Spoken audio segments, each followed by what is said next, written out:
Hello, and welcome back to Bescheuertes Kurzes Bein, everyone. My name's Leah. Welcome back to the Cricket World Cup 2025 from Colombo. And it is the 19th match between Pakistan and New Zealand. Pakistan winless in this competition, and New Zealand are still looking for a way into the semi-finals. They've been a bit unlucky so far. Probably the washout they had to endure, limiting their chances.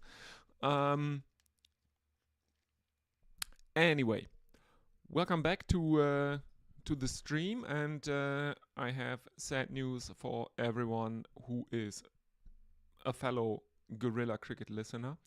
Sean Tracy, who is also known as Nestle Boy, apparently passed away. I can't give you any specifics on that, but let me tell you that, well, here's to you, Sean.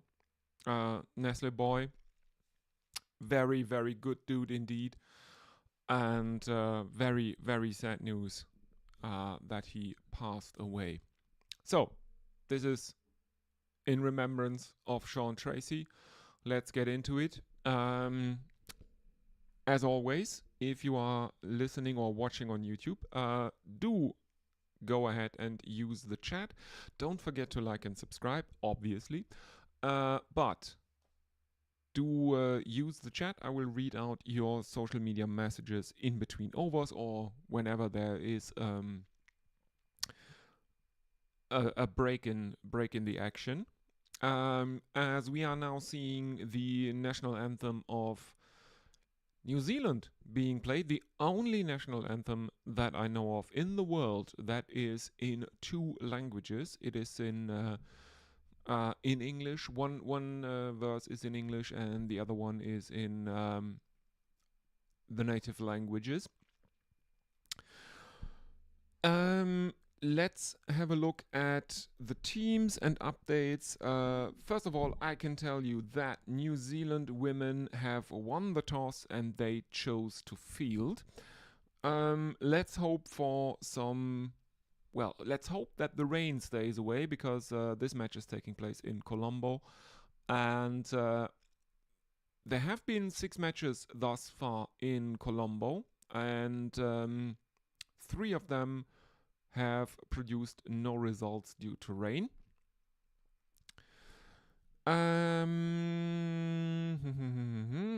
We have the playing 11s. Let's start with Pakistan. We have some shake-up in the Pakistan lineup. We open with Umaima Sohail at number 1. Muniba Ali is at number 2. She is unchanged. Number 3 is Sidra Amin. 4 is Alia Riaz. Number 5 is Natalia Pervez. Number 6 is Sidra Nawaz, the keeper. At number 7 we have the captain Fatima Sana. 8 is Ramim Shamim, and number 9 is Diana Baik. 10 Nashra Sandhu, and 11 Sadia Iqbal. For New Zealand we have Susie Bates and Georgia Plimmer opening. Amelia Kerr is at 3. Number 4 is the captain Sophie Devine. Number 5 Brooke Holiday. Number 6 Maddie Green. 7 Isabella Gaze. 8 Jess Kerr. 9 Rosemary Mayer. 10 Eden Carson, and 11 is Leah Tahuhu. The umpires are Karen Klaste from South Africa. Then there is, what's the name? N. Janani from India. Let's have a look. It's just given as N. Janani. The TV umpire is Vrindarati from India as well. The reserve umpire is Gayatri Venugopalan, also from India. And the match referee is Chandra Fritz from South Africa. Yeah, okay. ESPN Quick Info doesn't have the full name of the on-field umpire from India. So, okay, let's just go ahead then. And now the side, the New Zealand fielders are coming out. Reminder: they have won the toss. They chose to bat. So the New Zealand players are out on the field. There is now the Pakistan opening pair stepping over the boundary rope. A last sip for one of the openers. The bottle is discarded carelessly outside the ropes, and we are seeing that there is some heavy clouds in Colombo. So let's hope that there is no rain in our immediate future, but I wouldn't rule it out as of now. Yeah, the skies look very gunmetal gray. That's a reference to some old Games Workshop color codes. Yeah, very heavy clouds. Let's hope it stays dry for the match. So yeah, Pakistan very fragile batting lineup, I would say, so far in the tournament. New Zealand are probably favorites. That's not a dig at Pakistan here, but I would say that the setup for New Zealand is a lot more professional than that of Pakistan at the moment. And the White Ferns are definitely favorites here. Let's have a look at what is going on social media. I will have to look. Oh, YouTube is kind of weird at the moment, but Rosemary Mayer is opening the bowling for the White Ferns, and she is dispatched to the boundary. First ball by Muniba. And yeah, Pakistan are off the mark as Muniba is taking guard again. She is taking guard outside of her crease, a bit forward, which is kind of interesting, given that Mayer is a pacer. But we have a field. We have mid on, mid wicket, fine leg, gully, deep third, point cover, and mid off for Mayer to Muniba, the right arm bowler to the left hand batsman.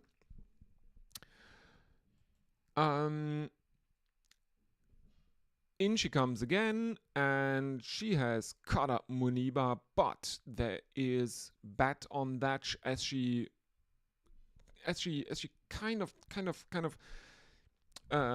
awkwardly defends this one into the offside. That's a very good Yorker right on the toes of Muniba by Rosemary Mayer.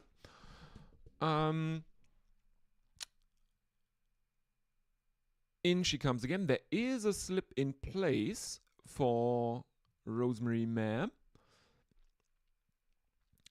But next one is driven very straight to mid off, as we are seeing shots of Sophie Devine. She is looking very tense. Yeah, because this is probably the make or break match for New Zealand in this competition.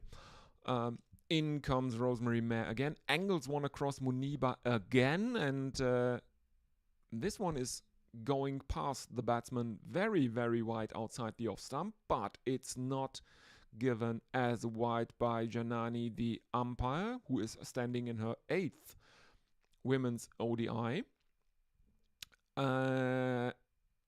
which is kind of a coincidence because Karin Klaaste from South Africa is also standing in her 8th women's ODI.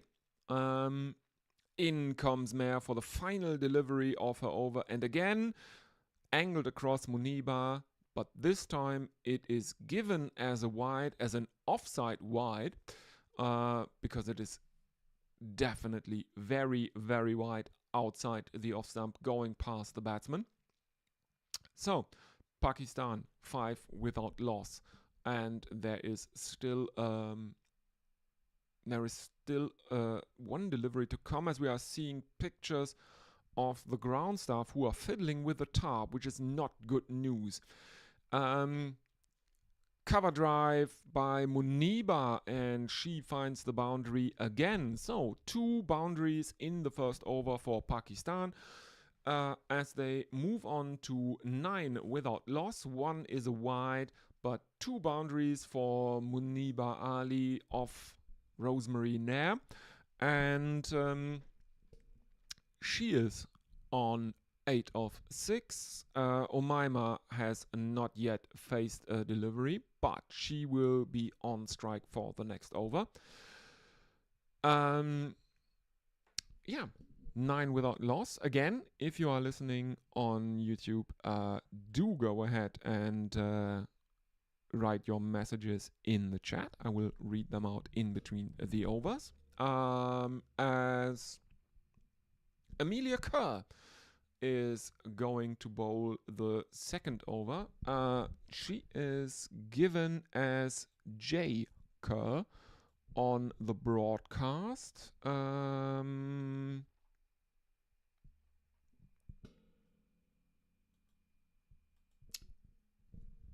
And I will have to look up why. Isn't her name Amelia? I'm pretty... No, Jessica Mackenzie Kerr.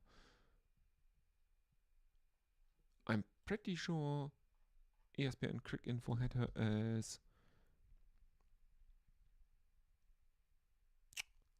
Yes, Amelia Kerr.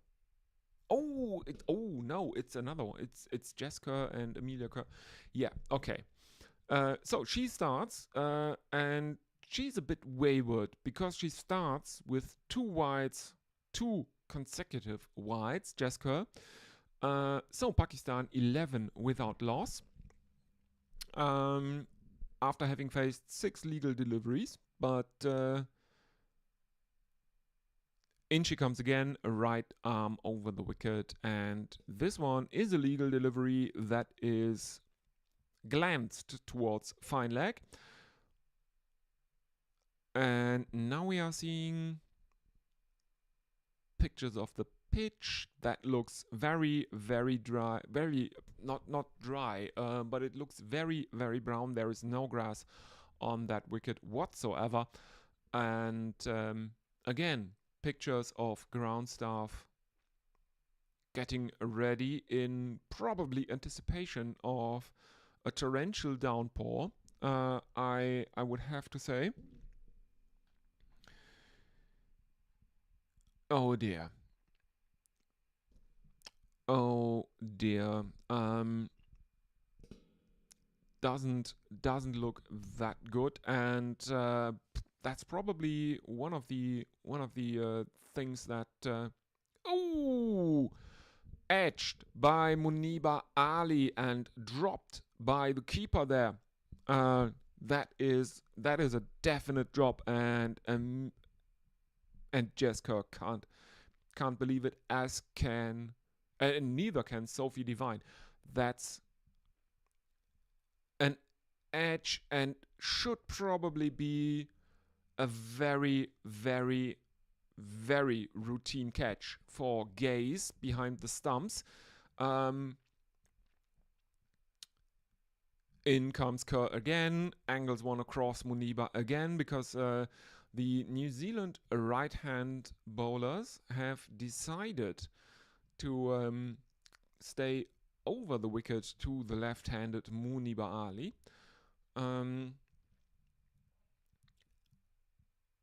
as we are seeing, we are seeing replays of that outside edge.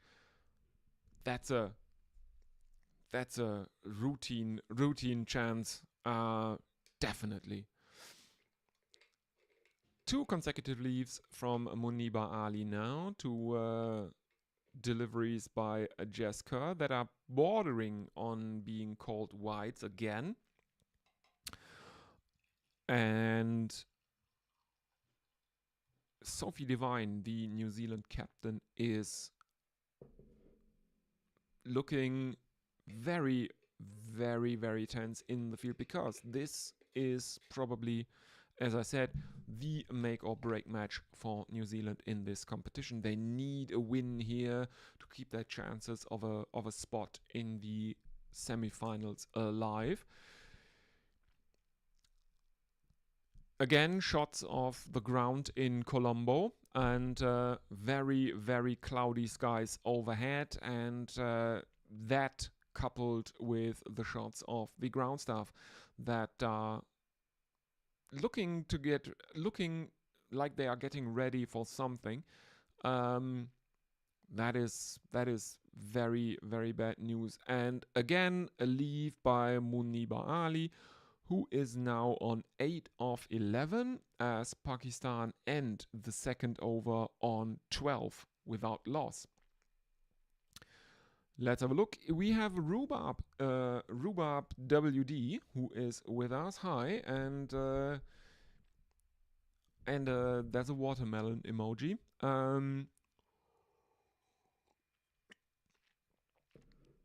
Have to admit, it's a bit late in the year for watermelons. It's definitely starting to feel a bit like fall here in Germany. And for some reason, watermelon is kind of it's more of a summer thing, I would think. Rosemary Mayer is given her second over.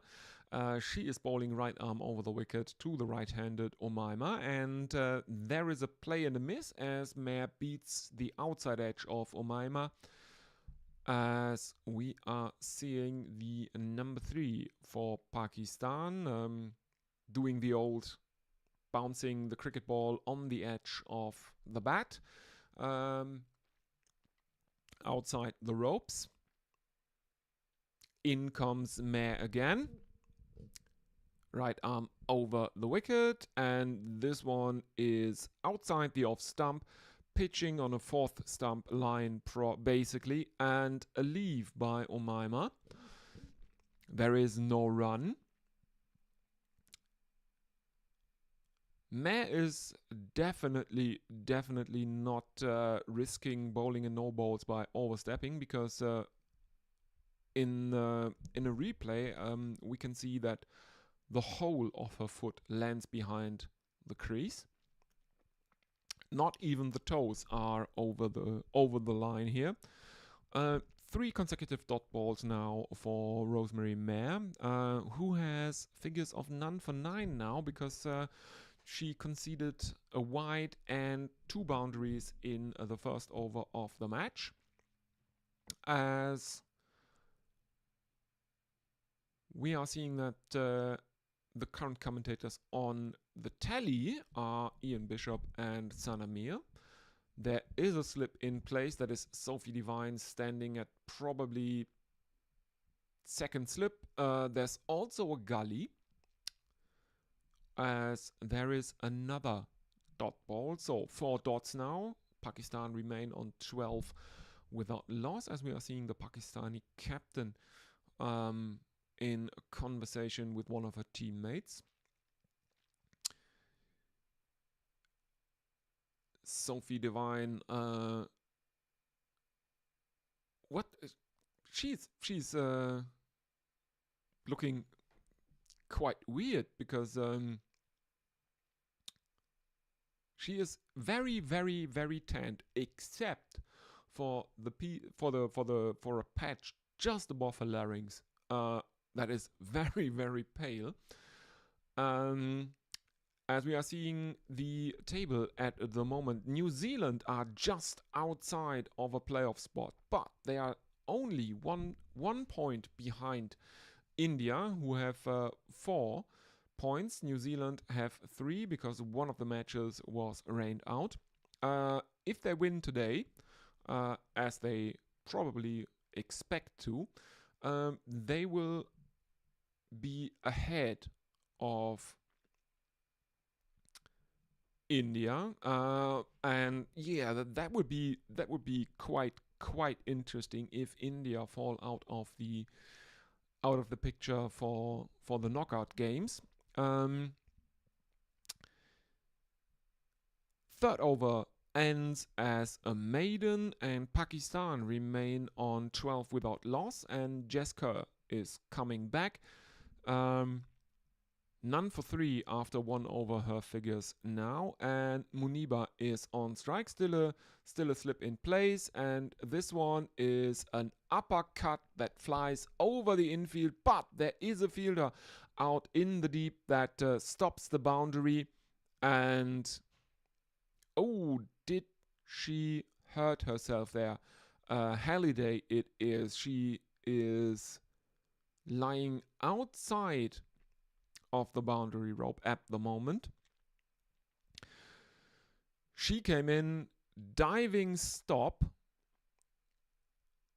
and now we are seeing replays, and she looks like she hurt herself. Oh, yeah, she is definitely hurt.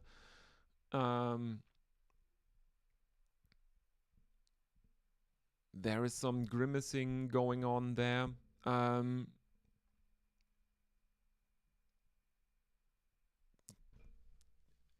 At probably her lower back, she might have strained something there. As we are seeing replays of Jess Kerr, who got quite a bit of movement off the pitch. Only one delivery in that over was below 3 degrees of movement. So another dot ball, and the third delivery is played out towards backward square leg, but there is no fielder there. And someone has to come around from mid-wicket to stop that. So Pakistan can run a very, very safe single, probably basically jog it. And that means Umaima is back on strike. She is on 1 of 7 as Pakistan are 15 without loss halfway through the 4th over. And Halliday is out there near the boundary. She is in quite some pain, apparently, as Umaima plays one straight to mid-wicket, but there is no run. As we are now seeing, for some reason, highlights of South Africa versus Sri Lanka. Mlaba, she took 3 wickets in that match, and for some reason we are seeing highlights of that now. But we are back with live action, and it is Jesker who is bowling right arm over the wicket to the right-handed Umaima, and this one is given as a wide down the leg side, as this time Gaze makes no mistakes, takes it. We are seeing Non-Kuloleko Mlaba highlights, because she is on 11 wickets in the competition. That is a number 2 behind an Australian bowler, I think. She is second in the competition. Driven by Umaima, but straight to Susie Bates, who is fielding at cover. Didn't really look that convincing, that drive from Umaima, who is now on 1 of 9.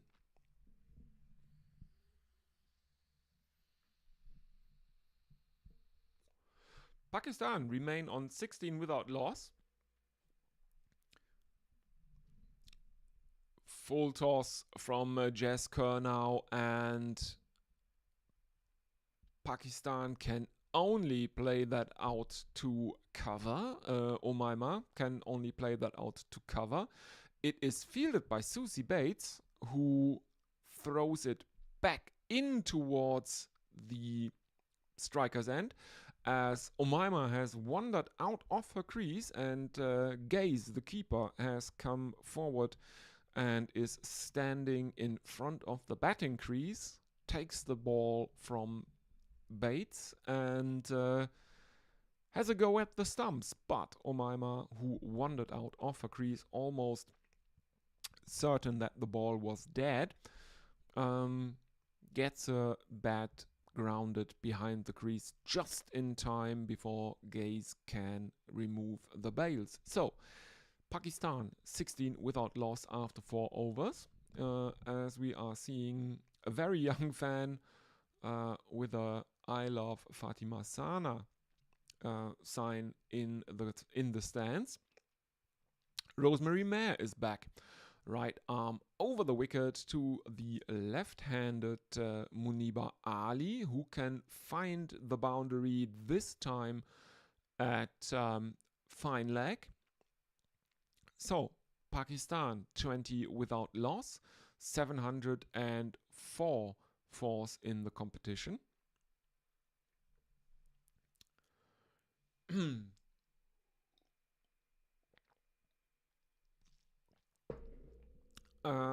As we are seeing some replays, let's have a look at what else is going on, because there is there is obviously also there was a T20 between England and New Zealand that was played in Christchurch, and that has been abandoned without a result, because after the England innings, which was 153 for 6, the rain came in, the match was delayed, but apparently it has now been abandoned. So, back to Colombo.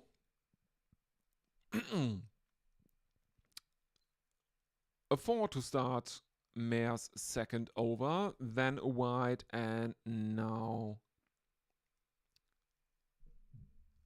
a dot ball, as we are seeing. We are seeing replays of that very, very controversial run out of Muniba Ali during the India match. That was very much a cause for confusion,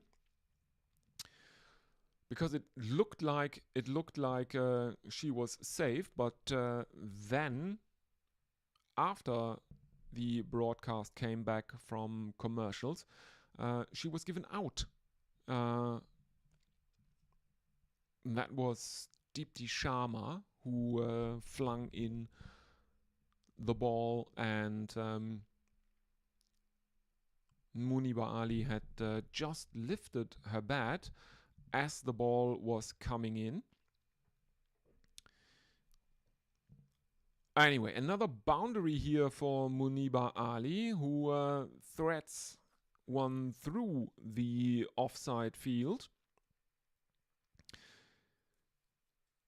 There are fielders at point and extra cover, 13 meters apart, but they can't stop it. Now there is some support staff is on the field for New Zealand. Rosemary Mayer has hurt herself. There is blood on her elbow.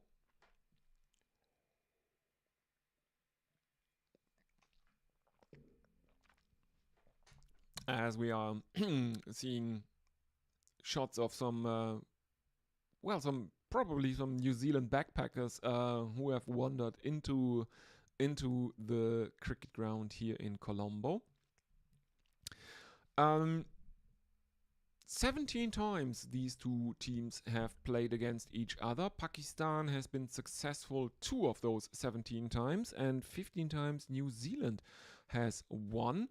And in World Cups, they have played 4 times, and New Zealand has won all 4 of those matches. So,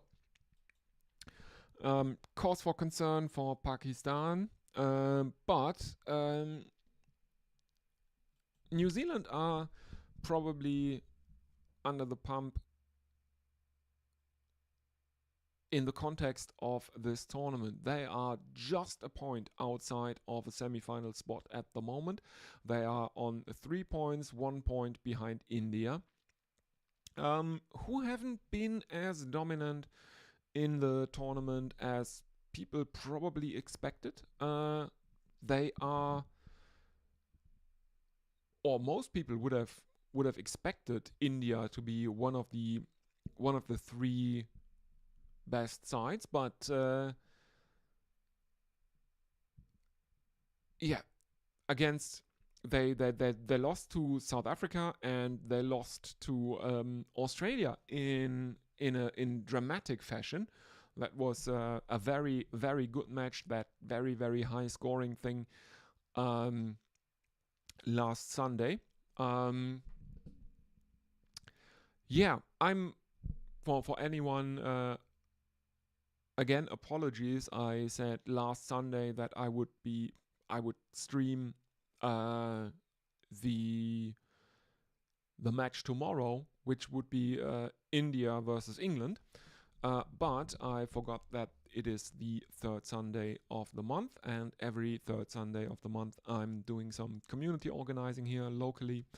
I am doing some cooking classes, basically, here for a volunteer organization. We can talk about that, because there is not much going on after that last boundary. 2 dot balls now, as Rosemary Mare is now coming around the wicket, right around the wicket, and again there is an attempt at a run out, as the Pakistan batsmen are running a very, very risky single here, but they are safe, and Sophie Devine is scratching her chin a bit.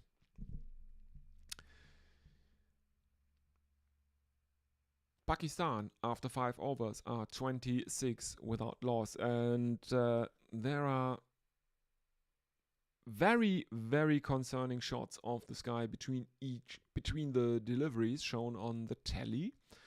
Pakistan 26 without loss, as I said. Muniba not out on 20 of 20, and Omaima at the other end is apparently choosing to play the role of anchor, because she's on 1 of 10.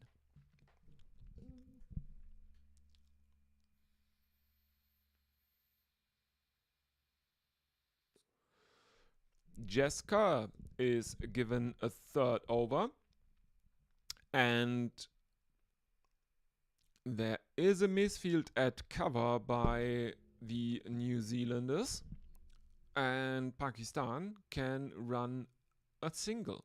So 27 without loss, as we are seeing the New Zealand team. Babes, Plimmer, Kerr are the top 3 for New Zealand. Sophie Devine is listed at number 4. In comes Jess Kerr, played out to mid-wicket by Omaima, and there is no run. Pakistan remain on 27 without loss. Amin, Alia, Natalia, Fatima, Sidra, Shamim, Diana, Nashra, and Sadia, the batting order as displayed on the screen.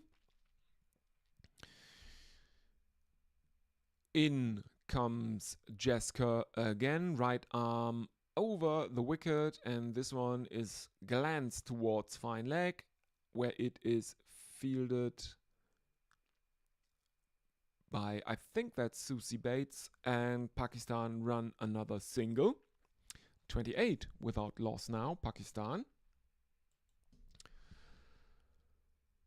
You can vote for player of the match over on the official site, on the official ICC site for the Cricket World Cup 2025, as I'm informed by the by graphic on screen. Muniba is back on strike as Umaima took a single last delivery, and Kerr continues right arm over the wicket to the left-handed Muniba, angles it across her, and that one is left alone. Very, very, very offsidey the New Zealand bowlers have been. And in comes Kerr again. This one is played out, but straight to cover. There is no run.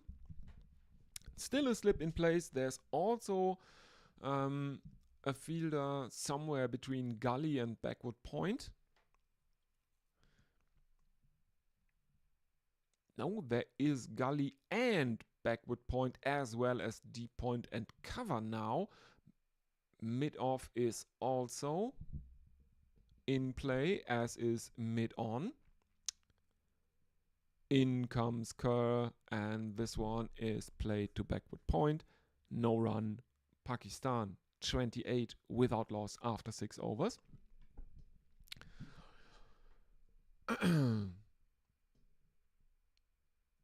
As we are seeing some announcement for a new... Oh, never mind the Buzzcocks, and Greg Davies is hosting it. I thought he was doing Taskmaster, isn't he? And also, I don't know if I told you, Ruba, but yeah, apparently we do actually have a German version of Traitors. It is broadcast on RTL, Radio Television Luxembourg, which is probably is one of the biggest cable television stations in Germany.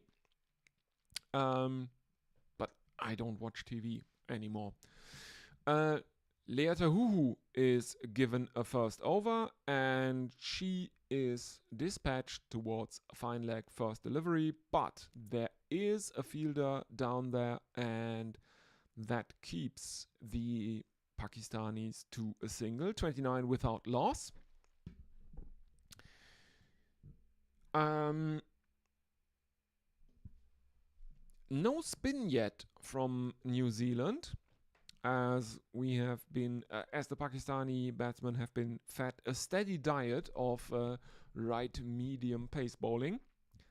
In comes Tahuhu again, right arm over the wicket to the left-handed Muniba Ali, and this one is played out to fine leg, and there is a single, almost overthrows here from fine leg, and we are now seeing Lea Tahuhu is the leading wicket taker for New Zealand in one-day internationals, 122.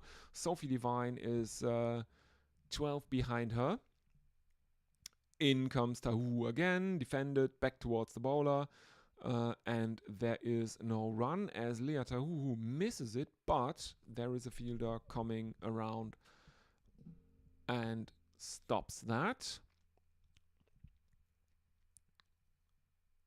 We are seeing highlights of Lea Tahuhu versus Bangladesh from Guwahati. In she comes again, fourth delivery of her first over, and there is a huge shout for LBW as she is bowling this one on the pads of Umaima Sohail, and it is given out on the field.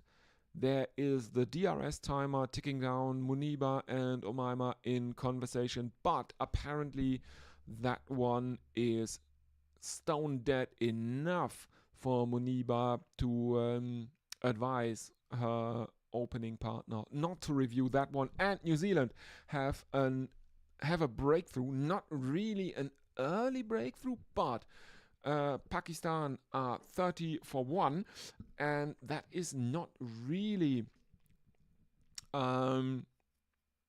that's not really a solid platform, I would say. So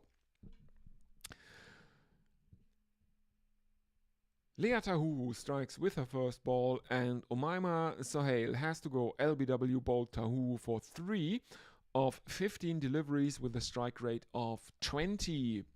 Let's have a look if anyone is with us on the YouTubes, on the tubes. The internet, as everyone knows, is a series of tubes. Yeah, it's Rhubarb there, but nothing else. Reminder, if you are watching, go ahead, use the YouTube chat. I guess most people are here from Gorilla Cricket anyway, so yeah, you know how this works. I will read out your social media messages or your YouTube chat in between overs, and if there is a bit of a lull in play, do get in touch with me. Makes it a lot easier because I'm prepared to talk for almost 8 hours straight.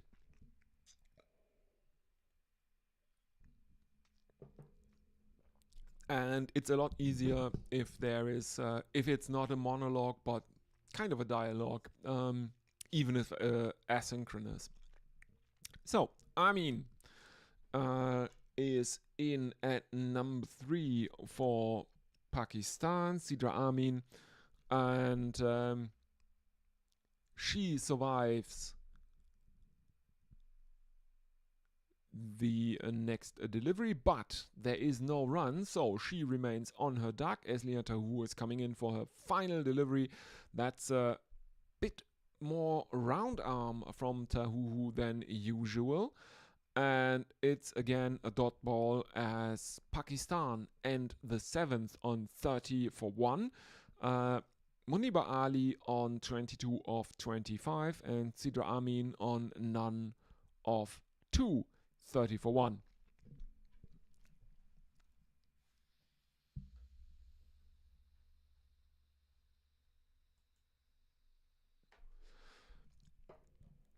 Let's have a look at YouTube. No, it's still up to date. Rhubarb is the last message. And yeah, 5 extras have been conceded by the New Zealand bowlers as Jesker is given another over, and this one is cross-batted straight to mid-wicket where it is taken very, very good by Susie Bates, and that's the second wicket to fall.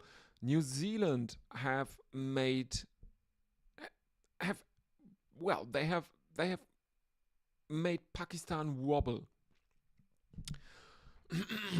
Susie Bates takes a catch falling backwards, and Pakistan are 30 for 2.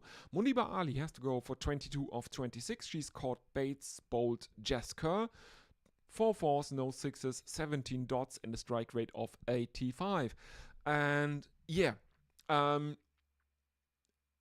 this Pakistan batting lineup looks a bit fragile, and now New Zealand have made 2 very quick breakthroughs.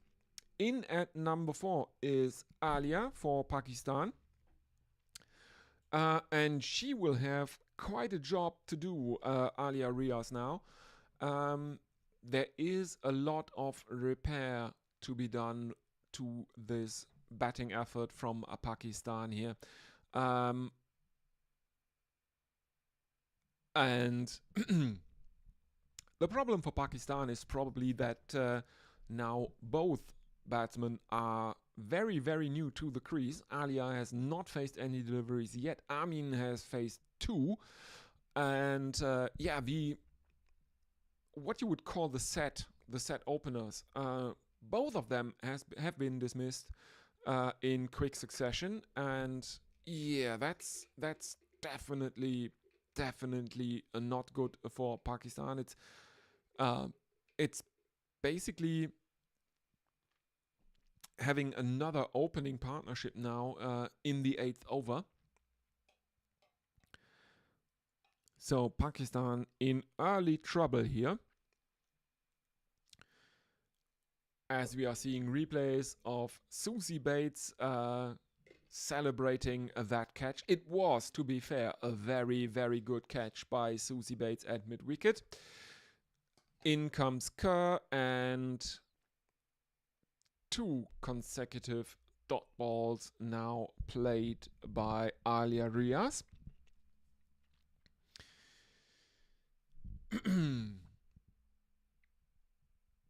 Muniba Ali in the replays can't believe what she has just done.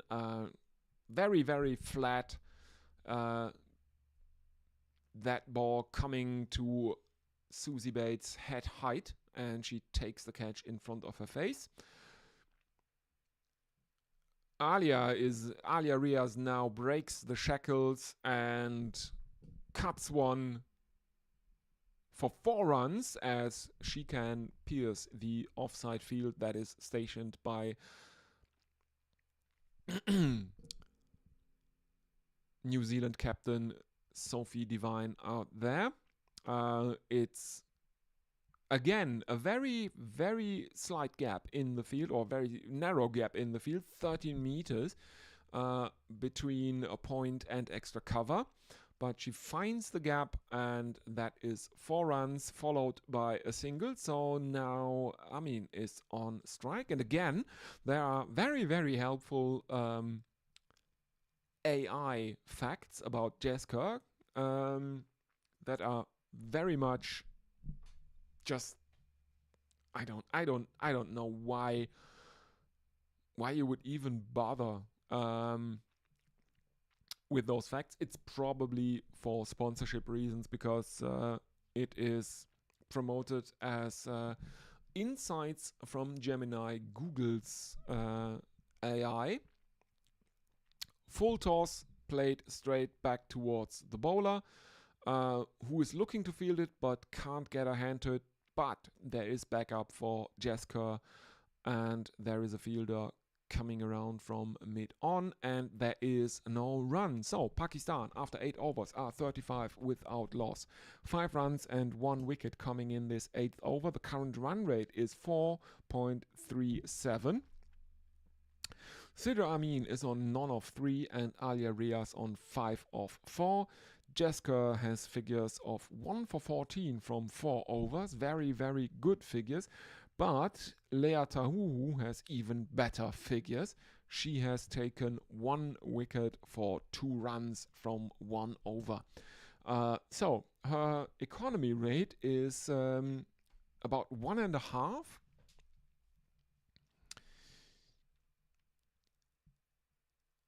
Is 2, but she her average in this match is a 1. Interesting. She is given her second over. She starts it with a dot ball to Alia Riaz. Pakistan remain on 35 for 2, and the pressure is now mounting on the Pakistan batsman. Still a slip in place for Lea Tahuhu, as she continues right arm over the wicket to the right-handed Alia Riaz. And again, there is no run, as it is defended back into the onside by Alia Riaz. And Sidra Amin at the non-striker's end is looking very, very critical. There are shots of a very, very lone older gentleman holding a Pakistan flag out in a very, very, very empty section of the stands here in Colombo. He looks like he is close to giving up hope here.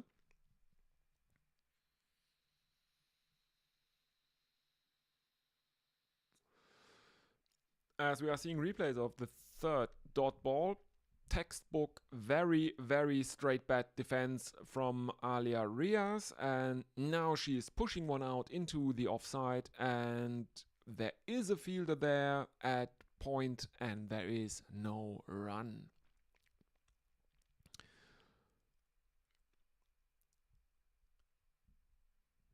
She was looking to dance down the pitch to Lea Tahuhu, but as she She seems to have read it out of the hand and decided not to loft it over the bowler. Next delivery is looped up into the air, but it falls short of the keeper. That's off the glove, I think. Yes, that is off the glove, and it falls short of the keeper. And Lea Tahuhu is walking back towards her mark, and she can't stop smirking, as we are again seeing concerning close-ups of the ground staff that are hunkering down just outside the advertising boards. What do they know that we don't? Is there a rain radar or something like that?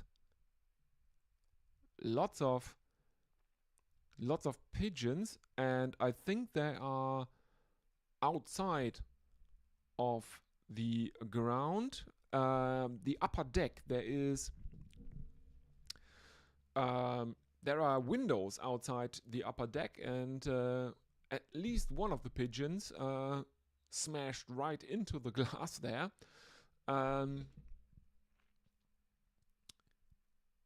As Sophie Devine is bringing herself on 157 matches and 110 wickets in women's one-day internationals for Sophie Devine. In she comes again.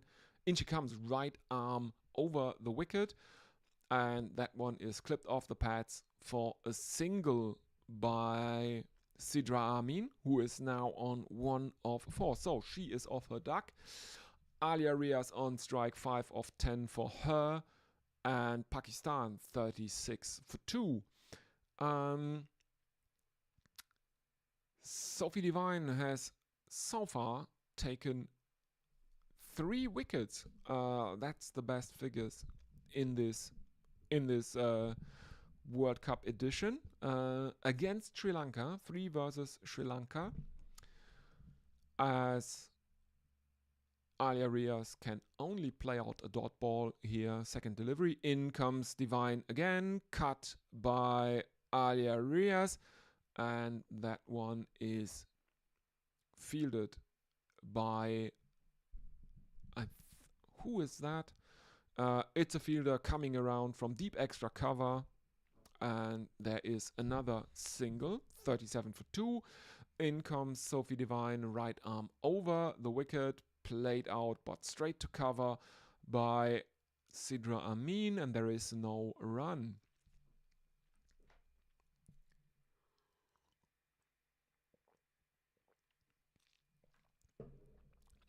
Highlights of Sophie Devine's 3-4 versus Sri Lanka in Colombo now. In she comes again. This one is guided between gully and a backward point by Sidra Amin. 2 fielders running after it. They can stop it inside the boundary, but the Pakistanis get a couple of runs there. 39 for 2 Pakistan now. And there is they are in definite danger, as Amin is looking to pull, gets an under edge, and it is fielded at backward square leg. There is no run. So 10 overs gone, and Pakistan are 39 for 2. Let's have a look at the YouTube chat. I think there is nothing new there. Again, if you are listening, do go ahead and use the YouTube chat. It is always a pleasure to hear from you. End of the power play is signaled by the on-field umpire, and Lea Tahuhu is brought back for a 3rd over. She has figures of 1 for 2.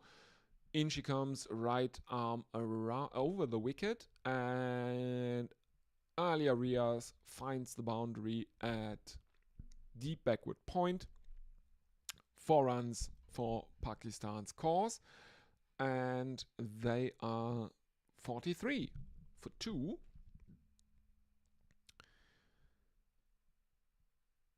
So 39 runs from the power play, but Pakistan have also lost 2 wickets.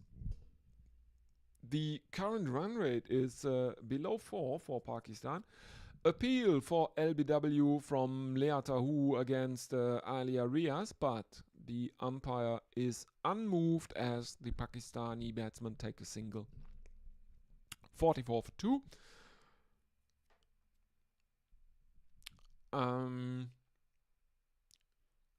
A replay of that very, very fine cut shot of the first delivery of the over. Yeah.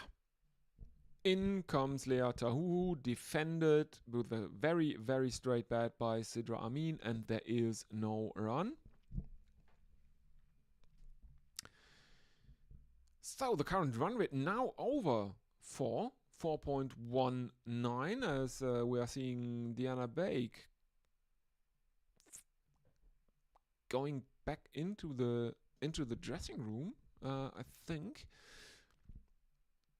In comes Lea Tahu, cut but straight to point by Sidra Amin, and there is no run. The current run rate 4.13. 44 for 2 are the Pakistan team. Sophie Devine is resetting the field a bit. Yeah. So, very, very good bowling so far from the White Ferns. In comes Tahu again, right arm over the wicket, and it is pulled by Sidra Amin, but there is a fielder at deep fine leg, and that is only another single. 45 for 2, 10.5 overs gone. Final delivery of Lea Tahu, whose third over coming up. And Pakistan are doing a bit of a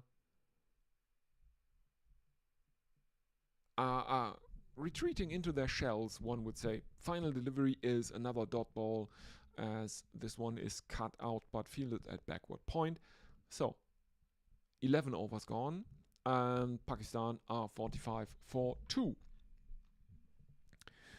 Alia Riaz on 11 of 15, Sidra Amin on 4 of 10, and Lea Tahu ends her third over with figures of 3 overs bowled, 1 maiden, 8 runs, and a wicket. And I think Sophie Devine is giving herself another over, as we are seeing the aforementioned Pakistan fan. He has now sat down with his flag, and that should delight him as Sidra Amin finds the boundary in the offside. 4 runs, 49 for 2, 11.1 overs gone. That's a fine cut shot from Sidra Amin, as we are seeing the drummers of I don't know, is there a name for the Pakistan fans? Like there is, of course, the Barmy Army, that are the England fans. There is the Bharat Army for India. There are the convicts for Australia.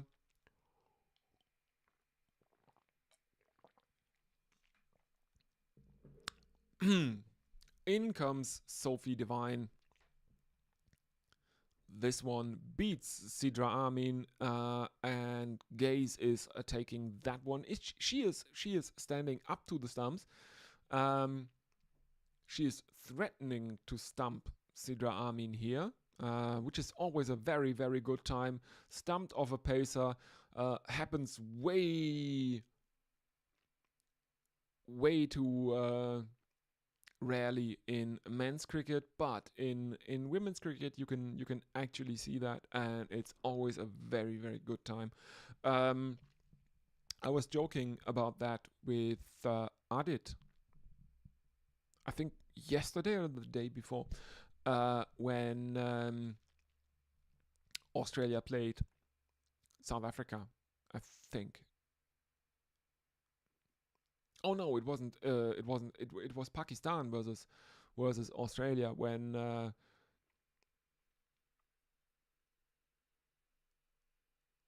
Sana, the Pakistan captain, was dismissed by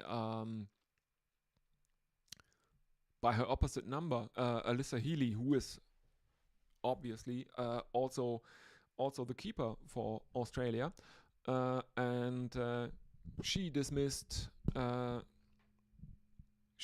Pakistan captain with the stumping, but regrettably, it wasn't a stumping of a pacer, it was a stumping of Alana King, the Australian leg spinner. Divine bowls a wide and has to reball or redeliver the final ball. And this one is a dot ball to mid wicket, and that means after 12 overs, Pakistan are 51 for 2. The current run rate is 4.25. Sophie Devine in conversation with Susie Bates now, as Alia is on 11 of 17 and Sidra Amin is on 9 of 14. Sophie Devine, after 2 overs, figures of none for 10, now in conversation with the on-field umpire. Is there rain about? I don't know what is going on with that, as she is putting her cap back on.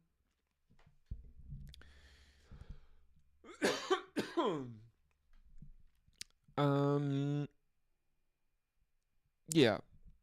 Leata Hu is given a 4th over. She has figures of 1 for 8 from the 3 she has bowled so far. In she comes, and this one is very, very leg-sidey, as she is bowling right arm over the wicket to the right-handed Sidra Amin, and it is given as a wide by the Indian on-field umpire. So she will have to bowl that one again, as we are seeing slow-mos of some tuk-tuks probably in Colombo. In comes Leata Hu again, right arm over the wicket, and there is an appeal for LBW, but no one is really, really interested in that one. It almost goes through Sidra Amin, but Pakistan remain on 52 for 2. So, yeah, the 50 was brought. Oh, there is an inside edge, and she plays that onto her thigh. In comes Tahuhu and cut aerially and caught by backward point. That is Amelia Kerr, who is taking that catch. It's almost the same delivery, or it's almost the same as that first wicket. That was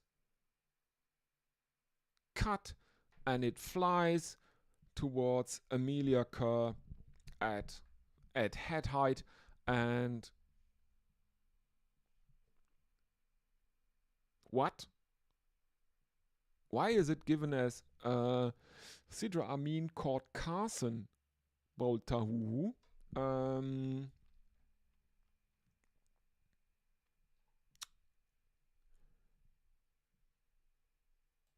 Let's have a look. That's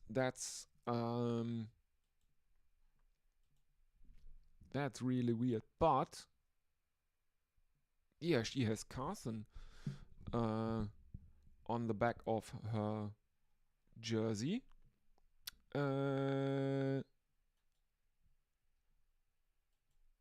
Let's have a look.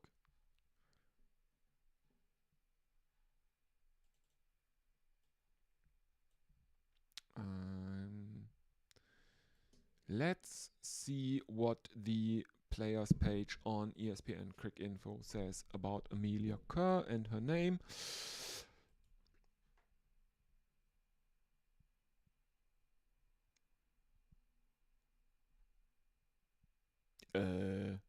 Amelia Charlotte Kerr. AC Kerr. It's not. Why is there Carson on the back of her jersey? Did she recently marry and change her name, and ESPN Cricinfo just hasn't been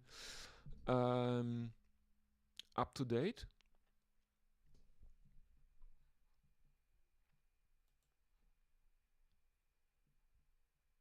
It's anyway, whoever and whatever the name of the fielder, it's another very, very sharp catch. So yeah, the fielding by the New Zealand fielders inside the circle has been extraordinary. apart from that one dropped catch by the keeper, they have basically taken everything that has come their way so far, and it have been quite some sharp catches here. And we apparently now have a rain delay.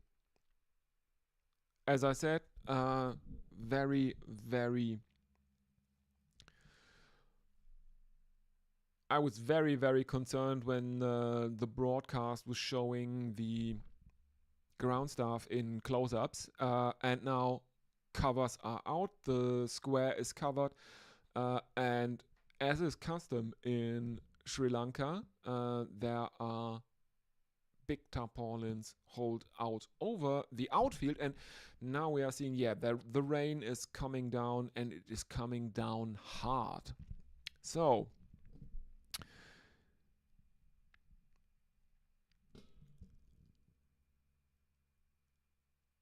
apparently ESPN Cricinfo thinks it's not that hard, but it looked quite a downpour on screen. But there is not that. They are not really running off; they are just walking off. But covers are on. So let's go through what has happened so far. Muniba Ali, she is out. Court Bates bowled Jesker for 22. That was the first very, very sharp catch by New Zealand in the field. Umaima Sohail is out. LBW bowled Tahuhu for 3. Sidra Amin caught Amelia Kerr, bowled Tahuhu 9. And Alia Riaz is the not out batsman. She is on 11 of 17. 7 extras have been conceded by the New Zealand bowling attack so far in the innings. And that means Pakistan are 52 for 3. They had an opening partnership of 30, which looked quite sad. But 2 quick wickets, both openers gone, and Pakistan look in a bit of disarray now. Let's have a look at the bowling figures for New Zealand. Rosemary Mayer has bowled 3 overs, 1 maiden, 19 runs, no wickets. Jess Kerr has bowled 4 overs, no maidens, 14 runs, but she has taken a wicket. And Lea Tahuhu, standout performance for her. 3.2 overs so far in the match, 1 maiden, 9 runs, 2 wickets. And Sophie Devine, the captain, has bowled herself 2 overs, no maidens, 10 runs, and no wickets. Top 4 teams will qualify for the semi-finals, and New Zealand are just 1 point out from a qualifying spot at the moment. They will have to play against India on Thursday, and on Sunday against England. So tomorrow in a week.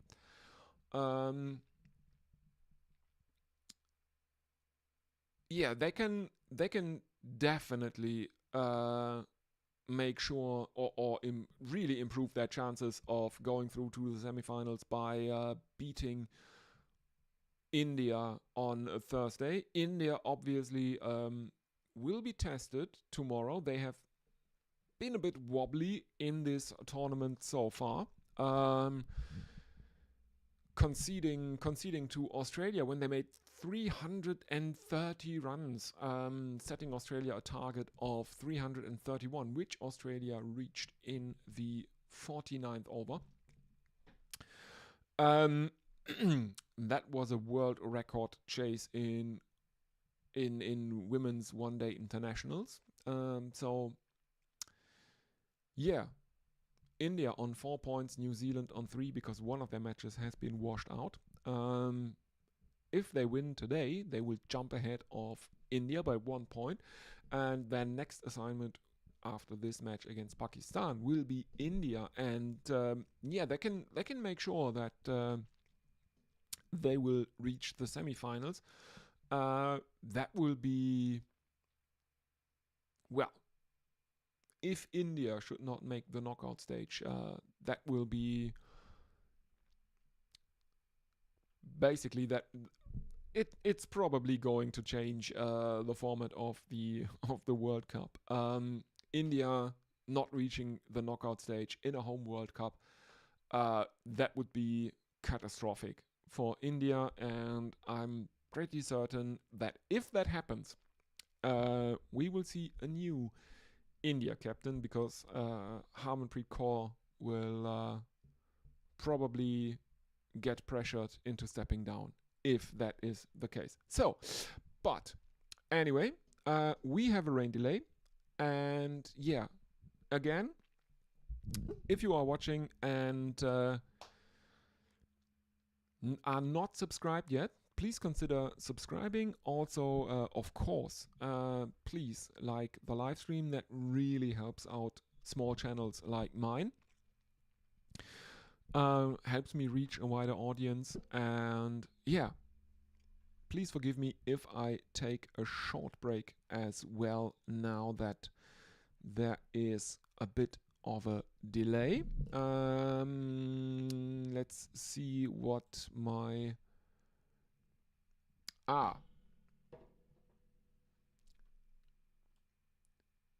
The message to be displayed on screen is still from the India versus Pakistan game, and it is bug fumigation. I should have written chemical warfare, and yeah, I probably couldn't have played the Slayer song Chemical Warfare because YouTube copyright bots would have shut down my channel in short order. But it is a rain delay, and I will be back as soon as I hear anything new. Until then, thank you for your attention, and I will see you when this shower is over. So, until later.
I have updates from the ground. Apparently, according to Cricinfo, first of all, the bad news.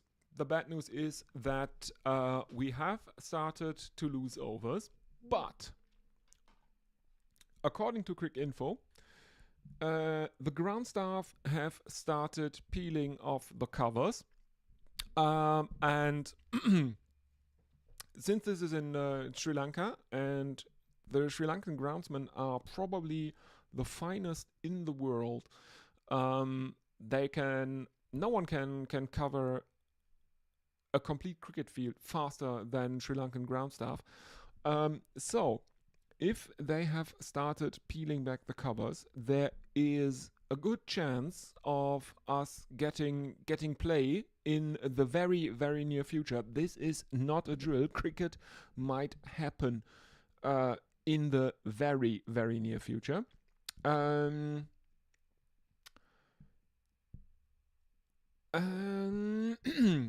Yes, so there is still an interview with Lottie Edwards on my stream. So no live pictures from the ground as of yet, but ESPN Cricinfo are very, very certain or confident that we might get some cricket now or very soon, because according to the match status, it is not delayed by rain anymore. It is now delayed by wet outfield. So some super soppers, some ground staff with anything, brooms, and I don't know. They might actually get the field ready for play in the very near future. So let's get through it again. What has happened so far? The New Zealand women have won the toss. Captain Sophie Devine has won the toss, and they decided to field. And that looks like a very, very good decision right about now, because Pakistan have been held to a total of 52 for 3 in 12.2 overs so far, with Muniba Ali top scoring for Pakistan. She made 22. She was out court base bowled Jess Kerr, and Alia Riaz is currently the second highest score and the only other batsman that has made it to double figures. Sidra Amin came close. She made 9, but Alia Riaz actually did it. 11 of 17 for her. There were 7 extras. Lea Tahuhu being the pick of the bowlers for New Zealand thus far. She has taken 2 wickets, and she also has the best economy rate for New Zealand. 2.7 from 3.2 overs so far. Yeah, so I will have a look if anyone is with us. Rain everywhere in the world, says Rubab WD. Yes, but apparently it has relented a bit, and ESPN Cricinfo, as I said, is confident that we will have cricket. The bad news is, though, that the players have gone off the field for over an hour now, and that means we will lose overs from we will lose over. We have already lost overs, and let's see.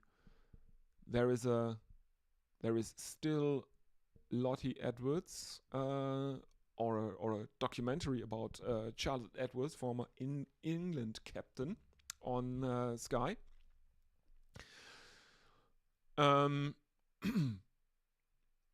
Yeah, very, very, very strange seeing Charlotte Edwards play Test cricket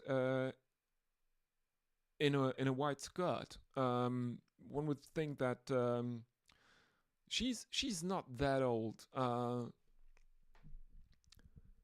Surely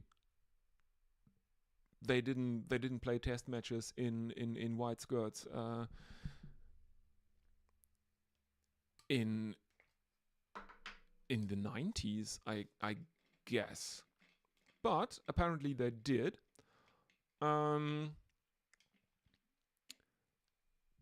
Yeah, I don't know anything from the ground. It's a bit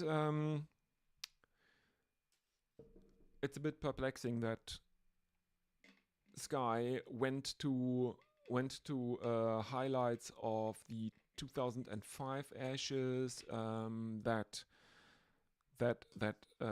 Headingley that Headingley win of the West Indies, where who was it? Who made twin hundreds in the same test match? The West Indian batsman. First time ever in a test match that a batsman made twin hundreds in a match in a test match at Headingley, when West Indies won by, I think, 4 wickets it was. Then they went to a documentary about Charlotte Edwards, and now there is some advertisements for what else Sky Sports have in store. There is Formula One, English Premier League, some hand egg, and darts, which is quite an interesting mix. Also the ATP finals, golf, rugby, basketball, stuff like that. Anyway, I'll have a look if there is anything new. The two captains are having a chat, apparently, with the two on-field umpires, according to Cricket Info. The weather seems to have cleared up, and the rest of the covers are also being removed.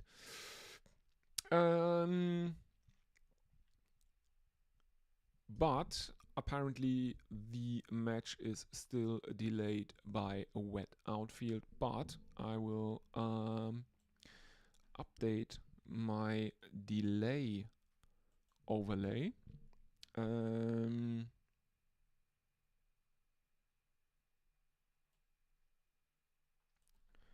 It is a wet outfield.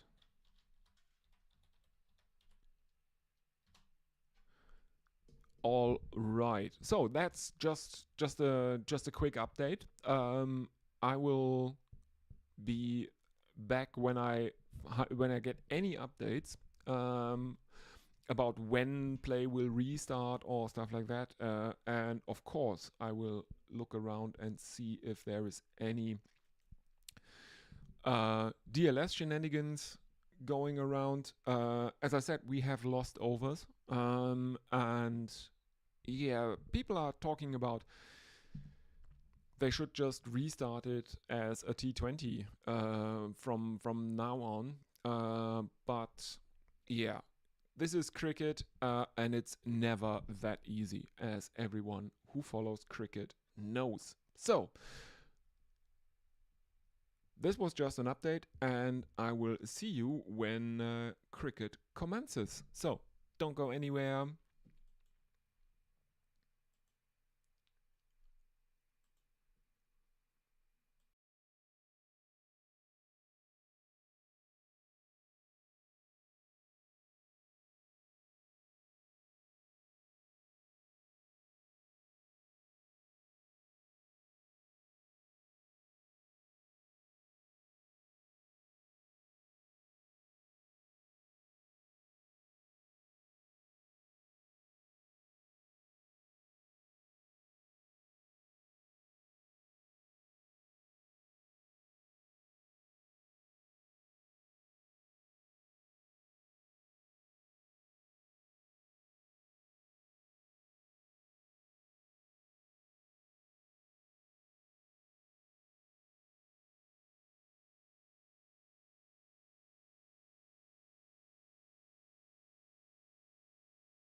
All right, another update. First of all, we are very close to a resumption of play. About 7 minutes now. And ESPN Quick Info has just posted the revised playing conditions. For the rest of the evening, unless it starts to rain again. 46 overs per side. The interval remains 30 minutes. The power play will be 9 overs in the second innings.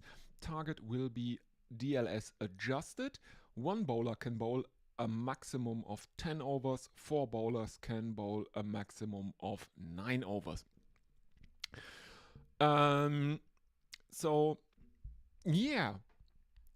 Colombo during monsoon is probably not the best venue for a Cricket World Cup. And I was talking to Jack Rule on Blue Sky. Yeah, it's obviously it's the elephant in the room. Why there is this Cricket World Cup going on in India and Sri Lanka. And it's the elephant in the room that might not even make the knockouts in a home World Cup this time around, because they will have to face England and New Zealand next. And that loss to Australia during that record chase that the Australians basically aced. That has to sting. That has to be very, very demoralizing for the Indian team. Let me just put on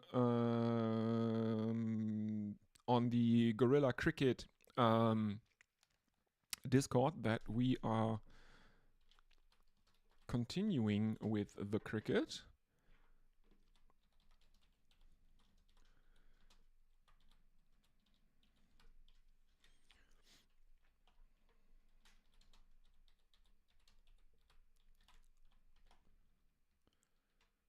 Whoop.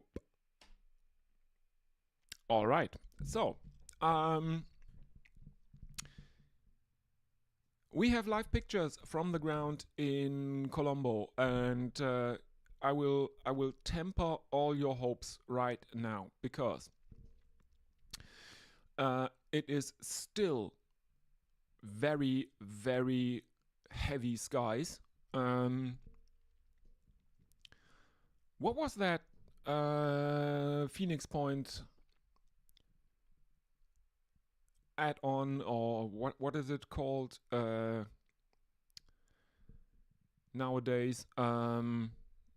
Back in my day, it was an expansion pack for video games. You had to buy the physical media.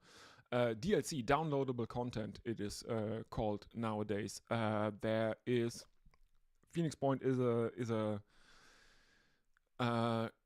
tactical or strategy game from the guy who did the original XCOM, and it's very much like XCOM,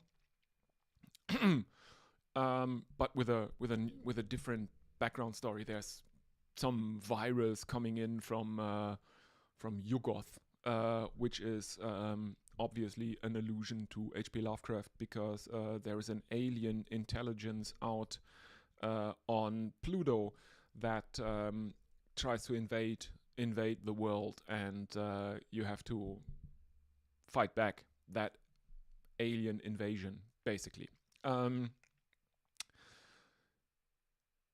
But it is it's an alien virus called the Pandora virus, and it comes from the sea. So it's a bit like XCOM 2 Terror from the Deep, something like that. But that had a DLC expansion called Festering Skies that expanded on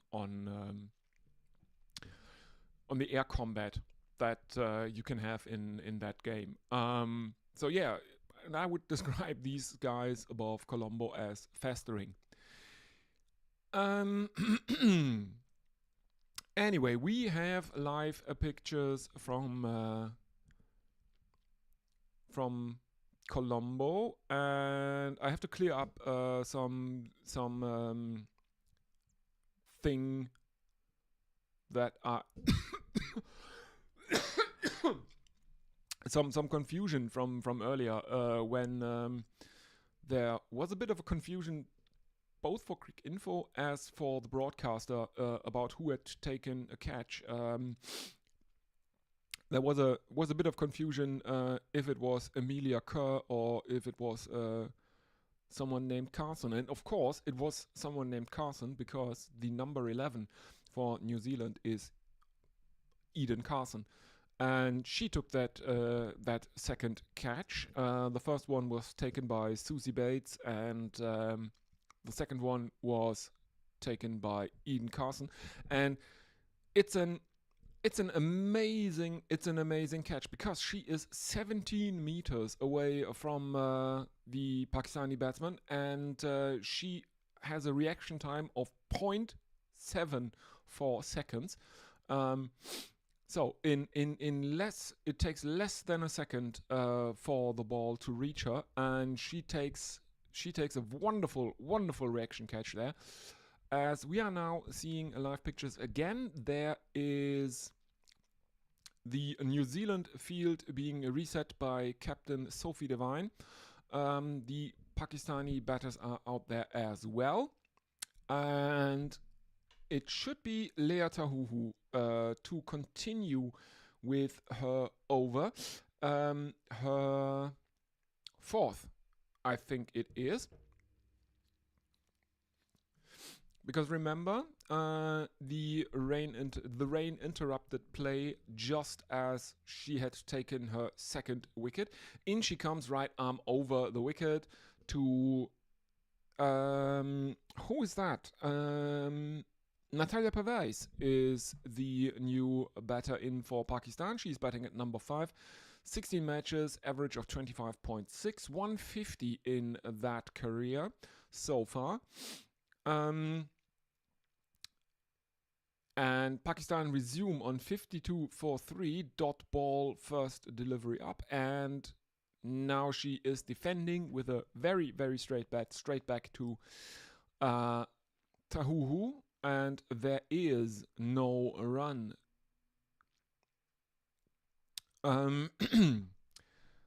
So the match has been rain shortened. 46 overs per side is currently what we are looking for. All the floodlights are currently on in Colombo, as Natalia Pervez is not able to get off her duck thus far. 3 straight dot balls. Lea Tahuhu blowing on her fingers.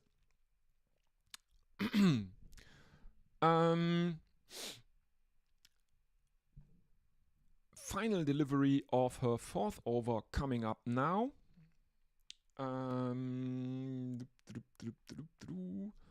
Okay, final delivery, and there is an attempt at a leg glance, but I think this will be given as a leg bye. The on-field umpire is now signaling as much. Yes, indeed, it is given as one leg bye. 53 for 3 after 13 overs. And again, close-ups of the ground staff. Not encouraging pictures, to be quite honest. As I said, we are now seeing the revised playing conditions. 46 overs per side. Power play will be 9 overs. 1 bowler can bowl a maximum of 10 overs, and 4 bowlers can bowl a maximum of 9 overs.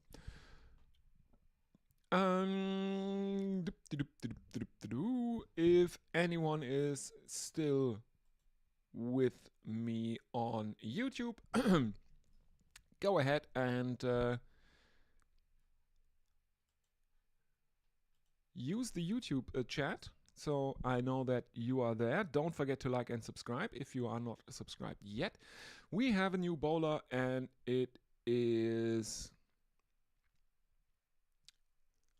Amelia Kerr, who goes by M.Kerr on her, no, A.Kerr on her jersey, but she is given as M. Kerr on the scoring ribbon, because apparently she goes by Melly Kerr. So we do have some spin for the first time in the innings. Amelia Melly Kerr bowling some of her leg breaks. In she comes, very, very loopy bowling from Melly Kerr here. And the Pakistanis can take a couple of runs from the first three deliveries. Two singles, first and third delivery of her first over. In she comes again. Cut, but a straight to backward point, and there is no run. So, Natalia Pavez is off her duck. She's 1 of 6 now. New Zealand versus Pakistan are 55 for 3. 13.4 overs gone. Amelia Kerr coming in for her 5th delivery. And Natalia Pavez goes down on one knee and slog sweeps her. But there is a fielder out in the leg side, deep, quite close to the boundary. And there is only a single in it for Pakistan. Final delivery, right arm defended back towards mid-on, and there is no run. So 14 overs gone, 56 for 3 now. Let me have a look. I should probably also repost that on Blue Sky.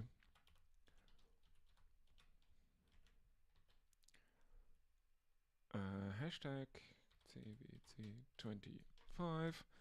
Hashtag cricket. Let's put that bat emoji to it, as Lea Tahuhu continues. She's given a 5th over, and there are overthrows, misfielding by the New Zealand fielders, and the Pakistani batsman, who had initially just run a quick single, tack on a couple more onto that one. So 3 runs off the first delivery of Lea Tahuhu's 5th over. 59 for 3 are the Pakistan team now.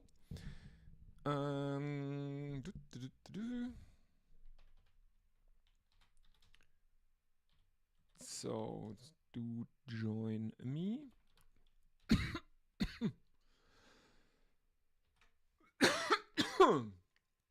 Sorry. Okay. Posted it to Blue Sky as well. So hopefully there will be some more messages coming in. Dot ball of the second delivery. Third delivery is also a dot ball. So Pakistan remain on 59 for 3.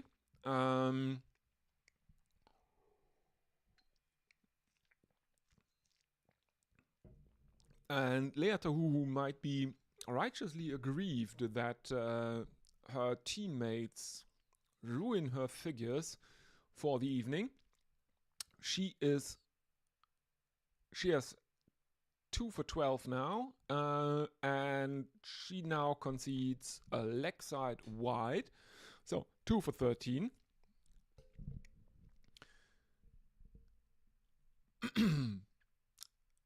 And now we're seeing replays of the training session of the White Ferns earlier today. Anyway, here is Lea Tahu again, right arm over the wicket. And that one is guided with a horizontal bat back towards third man. And they take a single, 61 for 3 now. Natalia Pavez is on a strike. As we are seeing shots off the ground, there is basically no one in to watch this match live, which is quite a shame, but I think it is a bit more understandable given the fact that it was expected that there will be interruptions due to rain. Of the 6 matches that have taken place in Colombo in this World Cup before this one, 3 were no results due to rain. In comes Tahu for the final delivery of her 5th over, and this one is played out to cover, and there is no run. So Pakistan remain on 61 for 3. As I am now seeing, that's Ian Ward isn't. No, it's someone is sitting on a giant stuffed cow, wearing a cowboy hat and yelling something. Okay, it's okay. It is because later today there will be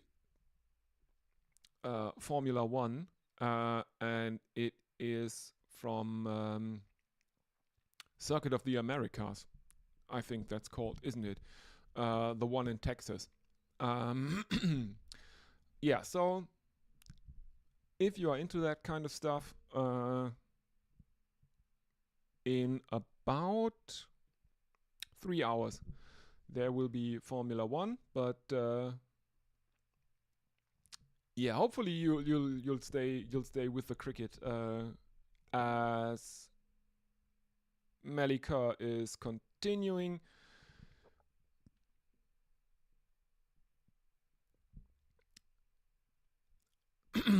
And she is beating the outside edge of Alia Riaz, but third delivery brings Pakistan a single, so they rotate the strike. 62 for 3 now, 15.3 overs gone of 46. In comes Amelia Kerr. There is a slip in place for her, defended with a very, very straight bat by Natalia Pavez back towards the bowler, and there is no run again. 62 for 3. Yeah. Yeah, I mean, it was expected that there would be rain interruptions, and Carson now makes a diving stop, prevents any runs from happening. There at mid-wicket, as Natalia Pavez was looking to sweep Amelia Kerr. In she comes again. Again, very, very loopy. Gets a thick inside edge back onto her thigh, I think, and it runs away to the boundary at fine leg. And that is 4 more runs to Pakistan's total. 66 for 3 now.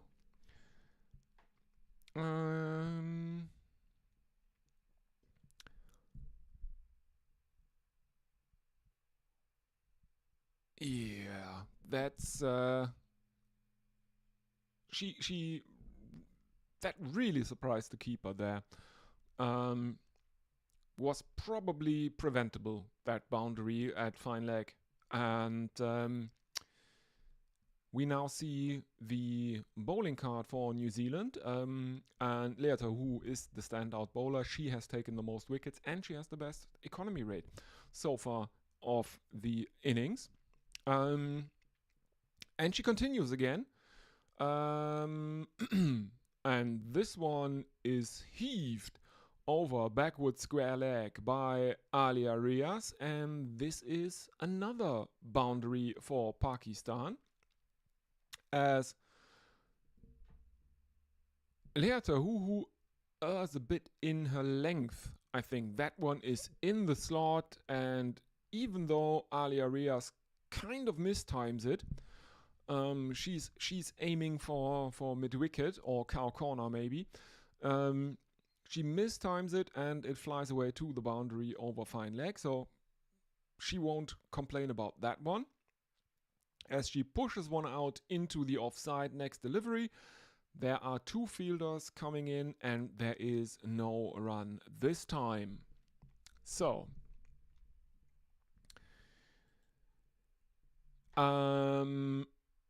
Pakistan bring up 70 with that boundary first delivery of Lea Tahuhu's 6th over. 70 for 3.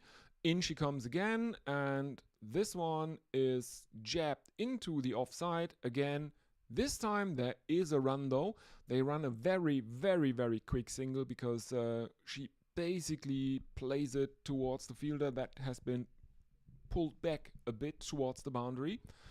And there are some very, very quick runs or some hard runs in the infield available now for Pakistan.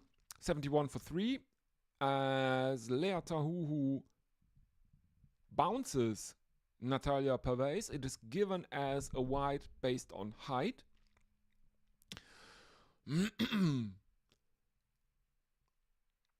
Yeah, that one flies over her head.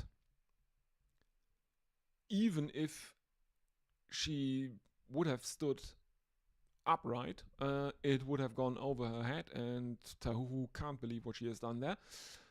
This time on the pads of Natalia Pervez, and she plays it out to mid-wicket, but can only find the fielder there. No run, 72 for 3.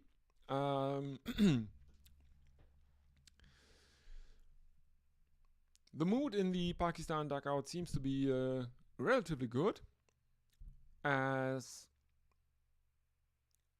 we see Natalia Pervez taking her guard again, and this time she plays it straight back towards Tahuhu, and there is no run. Final delivery coming up now. And Lea Tahuhu is now looking a bit winded or exhausted.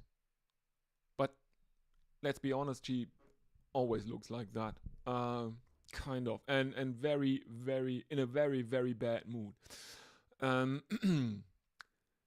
Defended back into the ground, fielded in the offside. There is no run. 72 for 3 now. Let's see what happens here. Susie Bates in conversation with her captain, Sophie Devine. The field is shuffled around again. Who will continue now? It's Amelia Kerr. She is given her 3rd over. Figures of none for 8 from 2 thus far for her. Alia Rias is on strike, 19 of 29. And she sweeps Amelia Kerr. There is a fielder coming around near the boundary at fine leg, and Pakistan are held to, I think, a couple. That means that Alia Rias is now on 21, which is just one away from equaling the highest score of the Pakistan innings. That is Muniba Ali. Who made 22 thus far. It is the highest score. Alia Pervez is Alia Rias. Sorry, Natalia Pervez and Alia Rias. Alia Rias is the only other batter for Pakistan that has reached double figures yet.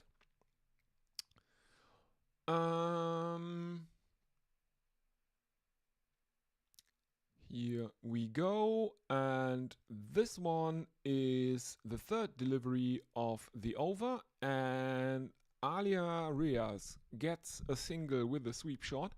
So she is now on 22 of 32. So joint highest scorer for Pakistan in the innings. And here comes the slip for Natalia Pervez. Amelia Kerr is bowling a right arm over the wicket. Very, very low. Oh, almost. Sophie Devine is standing at slip, and Natalia Pervez edges it straight towards Sophie Devine, who probably should have taken that. But it evades both the keeper and the captain, who got the palm of her left hand on that one. There is a kind of speculative attempt at a run out after Sophie Devine dropped that. So Natalia Pervez is given a life on 9 of 18, and Pakistan are 75 for 3. Final delivery of Amelia Kerr's third over coming up now. Right arm over the wicket, swept by Natalia Pervez. There is a fielder at deep mid wicket, and Pakistan are held to a single. 76 for 3 now. 4 runs coming off the 18th over. That is the third of Amelia Kerr. She ends it with figures of none for 12. Natalia Pervez is on 10 of 19, and Alia Riaz on 22 of 32. And again, wide shots off the ground, and the skies look very, very threatening indeed, to quote Obituary.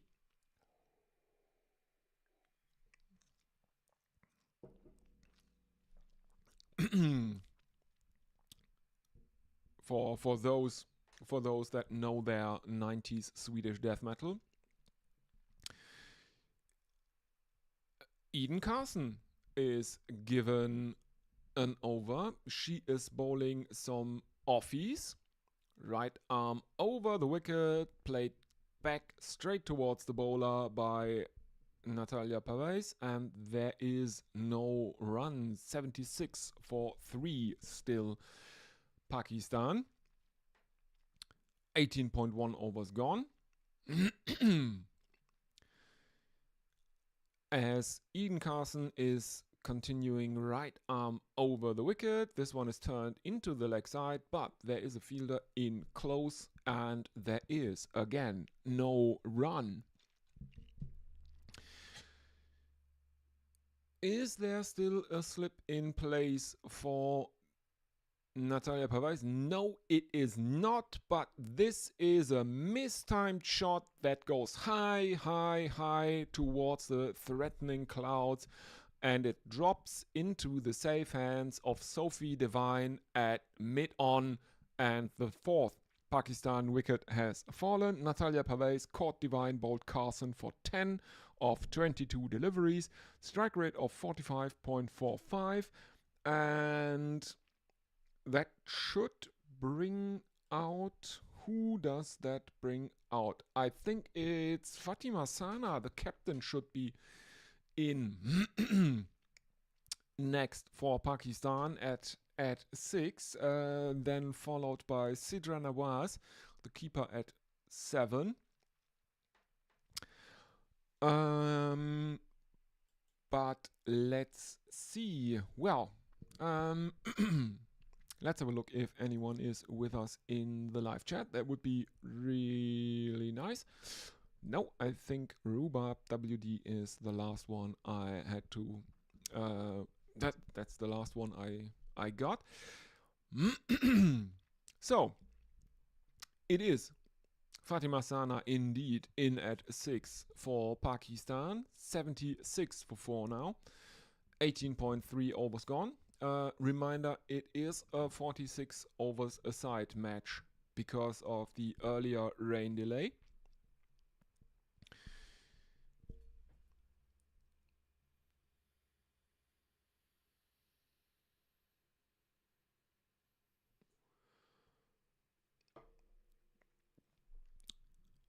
And Fatima Sana is off the mark, first delivery. She gets one away of Carson, but it is just a single.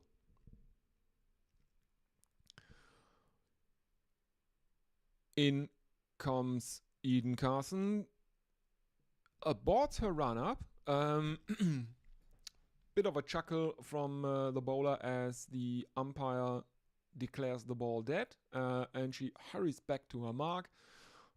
Next delivery is played back straight towards the bowler, and there is no run again. Final delivery coming up now. Right arm over the wicket, very, very loopy. Beats Alia, who is looking to sweep her. Keeper gathers it, but there is no chance in hell of a stumping here. So, Pakistan and the 19th on 77 for 4.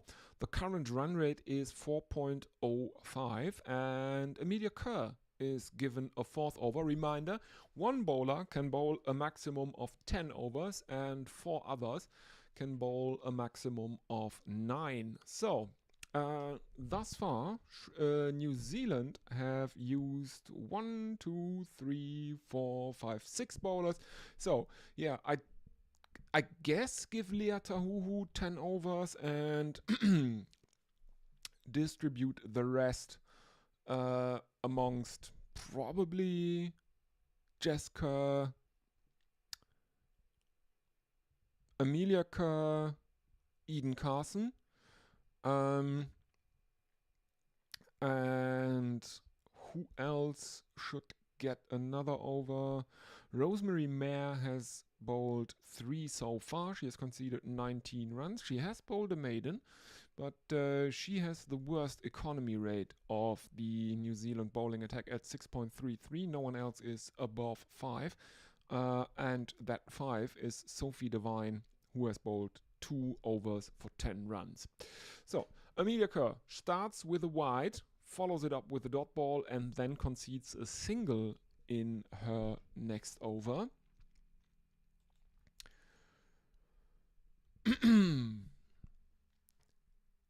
In comes Amelia Kerr again, pushed out into the offside, finds Susie Bates at cover. There is no run.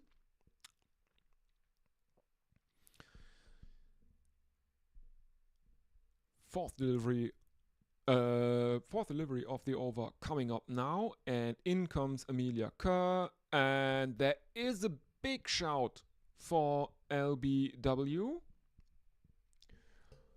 Not given, and Pakistan run another single as Alia Riaz mistimes an attempt at a sweep shot. So, slip in place for Fatima Sana again. That should be the captain, and doesn't matter because Amelia Kerr has beaten Fatima Sana and bowled her, and I think that is a clean bowled as the Pakistan captain has to go. Let's have a look at the replay here. Yes, she is looking for a cut shot, and it sneaks through the gate, and the Pakistan captain has to go. Fatima Sana bowled Amelia Kerr for 2, strike rate of 50. Pakistan 80 for 5, and this is calamitous now. That's calamitous now. Pakistan are up against it, and New Zealand will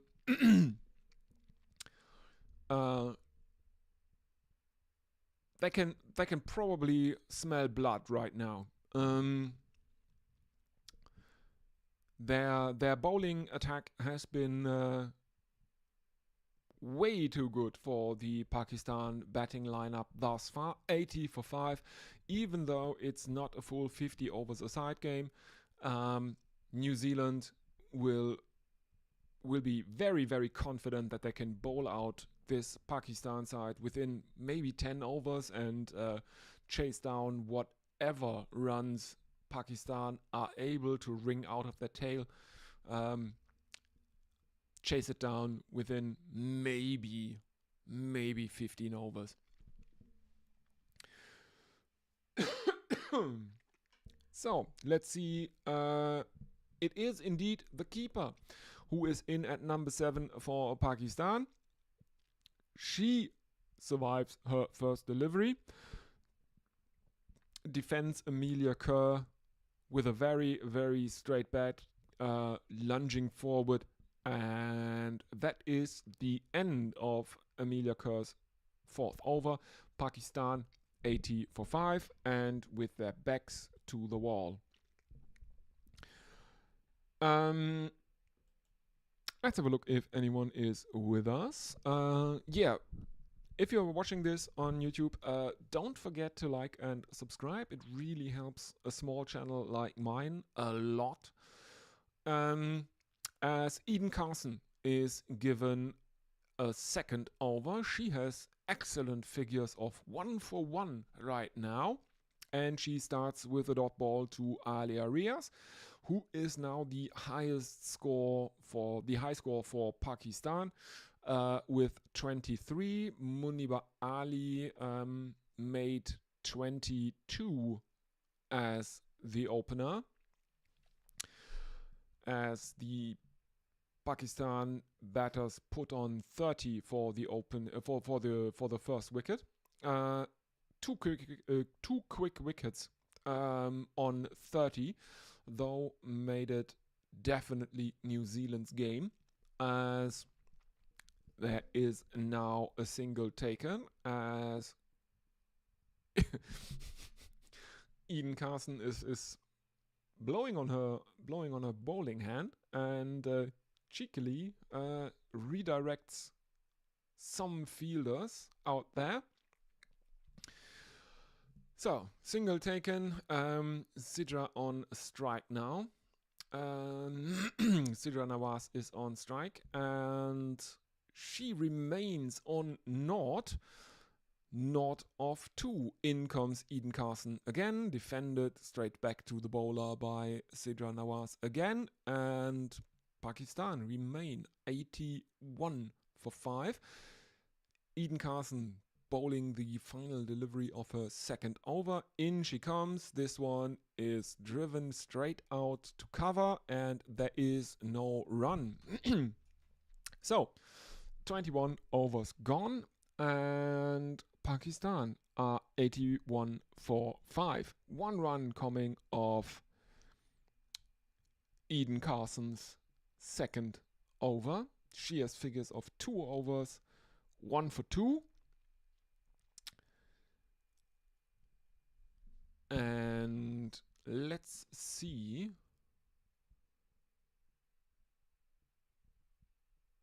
who will continue. It is Amelia Kerr who is given a 5th over. In she comes, right arm over the wicket, swept backwards of square leg.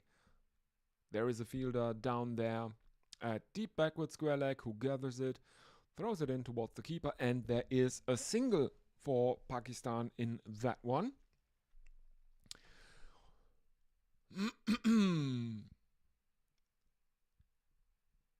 And slip is back. Sophie Devine is positioned at slip for the Pakistan keeper, Sidra Nawaz. As they take another single of the second delivery. So Alia Riaz, who is on 25 of 40, is on strike to Amelia Kerr, and the second Sidra Nawaz, or the new batsman, is off strike. Out comes the slip, and I think Sophie Devine is going back to, where's she going? Short third man. A bit too wide down the leg side by Emilia Kerr, helped on its way by Sidra Nawaz, who finds a single in behind square on the leg side, 84 for 5. So, no, it was Alia Rias, because now Sidra Nawaz is back on strike, and like clockwork, Sophie Devine is back in at slip to her. Misfield by Plimmer, I think, who can't stop it, but there is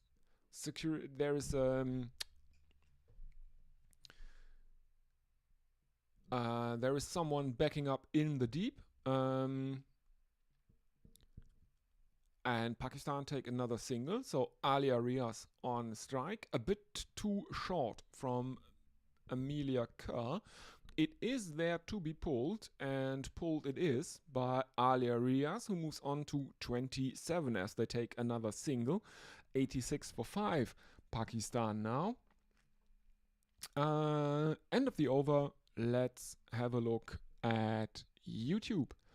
No one there right now. So, Eden Carson will continue for New Zealand. And oh dear, we see the ground staff, and they're getting the covers ready. Is there another rain delay in this? It looks a lot like there will be another rain delay, because the ground staff, they are not just looking or waiting for something. They are ready. They are standing near the boundary. They have the covers ready to go at a moment's notice, one would think. Oh dear.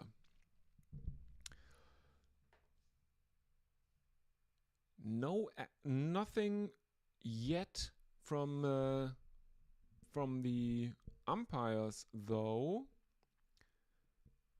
as Eden Carson concedes 2 singles of her first 4 deliveries of her third over. Pakistan 88 for 5. 2 more deliveries to come in Eden Carson's third over. Alia Rias is on strike, 28 of 45 she is. In comes Eden Carson, right arm over the wicket, and there is an attempt at a run out at the non-striker's end, but everyone is safe. Sidra Nawaz, who had wandered out maybe a bit too far, gets back in time as Alia Rias defends the final delivery of Eden Carson's over back towards the bowler. There is no run, so 2 runs of the 23rd over. Now the umpires are... What's going on here? The umpires are in discussion with the Pakistan batsmen. Something is up. Something the Pakistanis did, the umpires did not like that. I don't know what. I didn't see it. Maybe wasting time, something like that. There is now rain falling. There are raindrops on camera. Indeed, there is rain, and I fear it is just a matter of time until the covers are coming back on. The ground staff are ready to go. They are itching for some action, it seems. But nothing yet from the umpires. A single of Emilia Kerr's first delivery of her 6th over. Pakistan 89 for 5. In she comes again. Defended into the leg side by Alia Rias, and there is no run.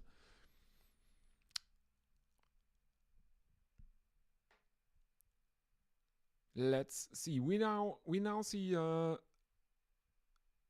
visualization of Emilia Kerr's variations. She is bowling quite quite a lot of googlies mixed in with her usual or with her stock deliveries, the leg breaks.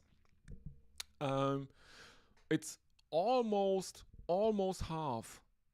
It's almost half of her deliveries are googlies. 2 dot balls following, and Alia Rias is having a bit of a discussion with the umpires. She looks like she is very keen to get off the ground. And another dot ball. So just a single thus far from Amelia Kerr's 6th over. In she comes again. Cut away, but straight to backward point, and there is no run. Rain looks to get heavier now.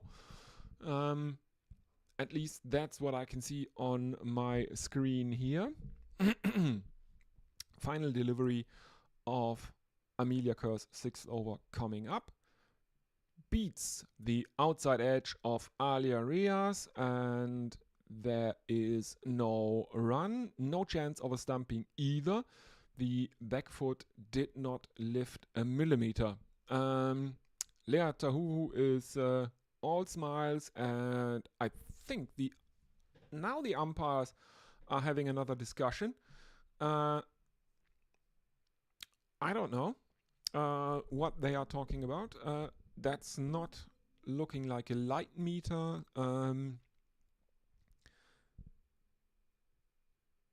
That is just a mnemonic aid to count the balls. It's a clicker to count the balls in the over, and the umpire has to reset it. And now she's all smiles as she signals the first delivery of Eden Carson's 4th over a wide. Looks a bit schadenfroh.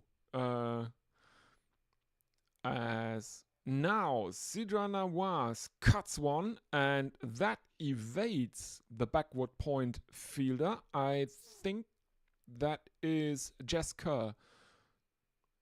There, is it? Yes, I think it is Jess Kerr. The ball is stopped inside of the boundary though, but not before Pakistan have run a couple of runs. So 92 for 5 now. In comes Eden Carson, defended back towards the bowler by Sidra Nawaz, and there is no run.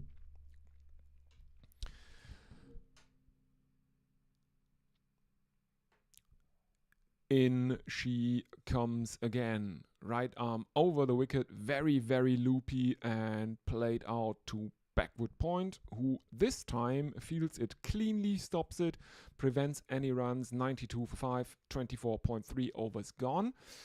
Sidra Nawaz is on strike. She's on 6 of 12, defended into the offside, fielded by, I think it's again Jess Kerr, who has moved from backward point to cover. In comes Eden Carson again. Played out to cover again. And again, there is no run. 92 for 5. Final delivery coming up from Eden Carson in her 4th over. Defended again into the offside, fielded by cover again. And what is happening? The umpire is saying, all right, that's it. Give me the ball. She is now pulling the stumps out of the ground, and oh dear, the rain has intensified and the covers are coming on. So, the second rain interruption of the match, and Pakistan are 92 for 5 in 25 overs. So potentially, how many more? I don't know they will get, because we have already started to lose overs when the match restarted. The revised playing conditions said that it would be a 46 overs a side match, but now there is another rain interruption, and this time all the covers are coming on from the start. The pitch is obviously covered first, but the square is also covered, and now I think all the outfield is going to get covered from the start as well. So we will lose even more overs.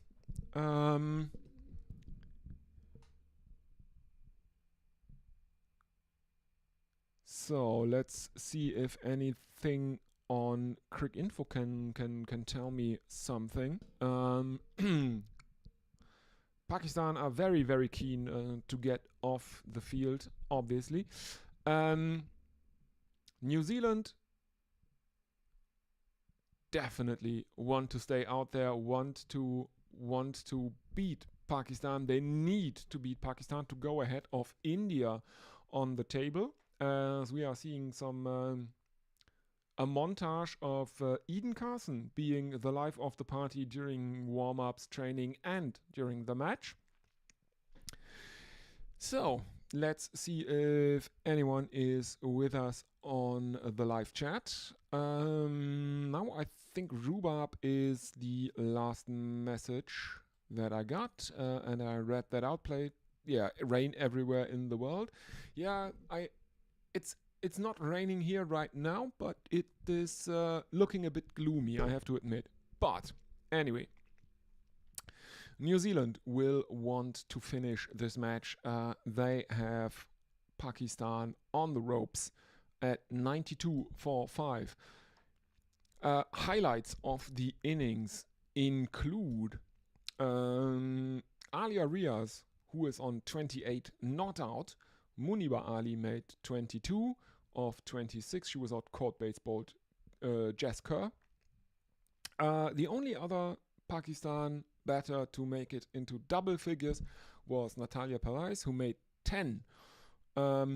Captain Fatima Sana was clean bowled by Amelia Kerr for 2 of 4. And currently we have Alia Riaz on 28, not out, and Sidra Nawaz on 6, not out. 12 extras were scored. That's 1 leg by and 11 wides. The total after 25 overs is 92 for 5. Let's have a look at the bowling card for New Zealand. Lea Tahuhu, probably the standout bowler here. She took 2 wickets for 20 at an economy of 3.33 from 6 overs. Jess Kerr, Amelia Kerr, and Eden Carson with 1 wicket each.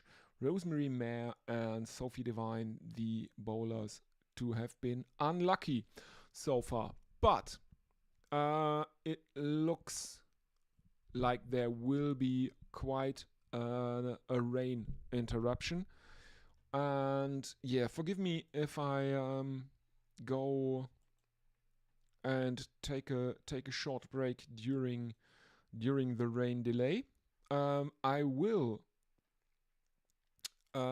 be with you the moment I get any updates. And I will, of course, let you know then if I get any updates. So, don't go anywhere. I will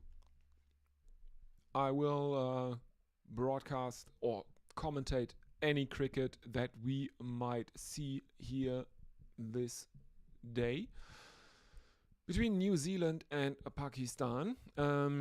New Zealand could go into could reach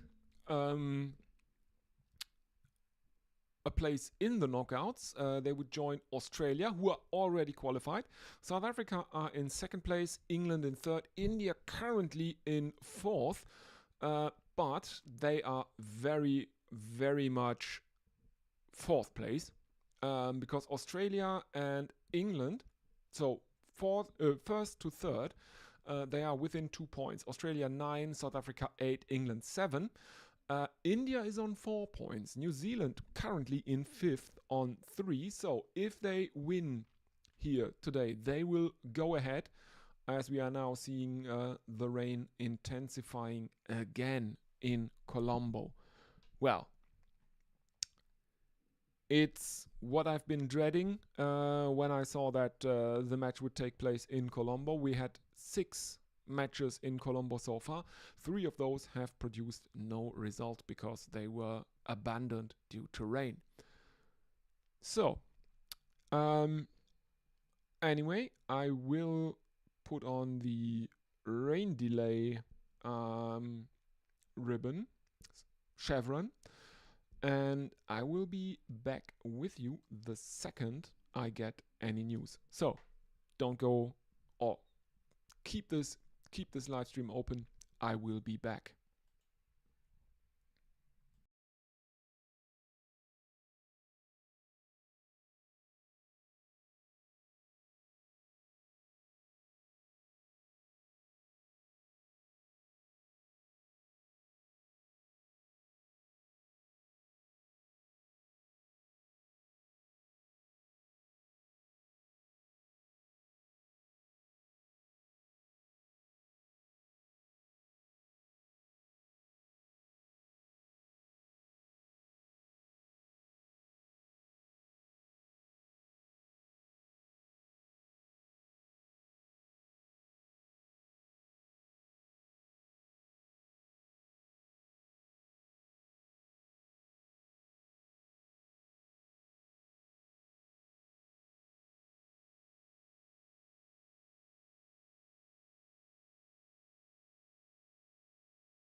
Okay. I have an update from the ground.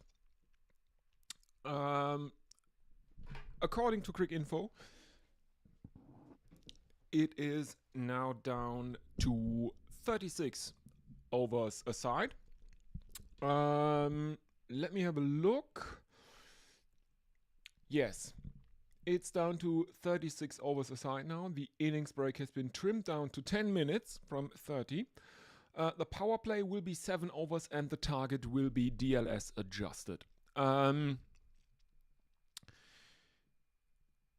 It's I don't know. It's absolutely frustrating. This stop start kind of stuff. I know. I am frustrated as well, but I can't do anything about it. The problem is that 25 overs have been bowled by New Zealand. Why can't they make it 25?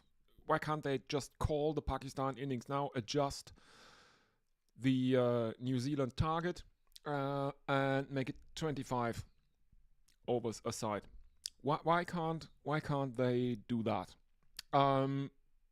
The play is to resume in about 15 minutes now.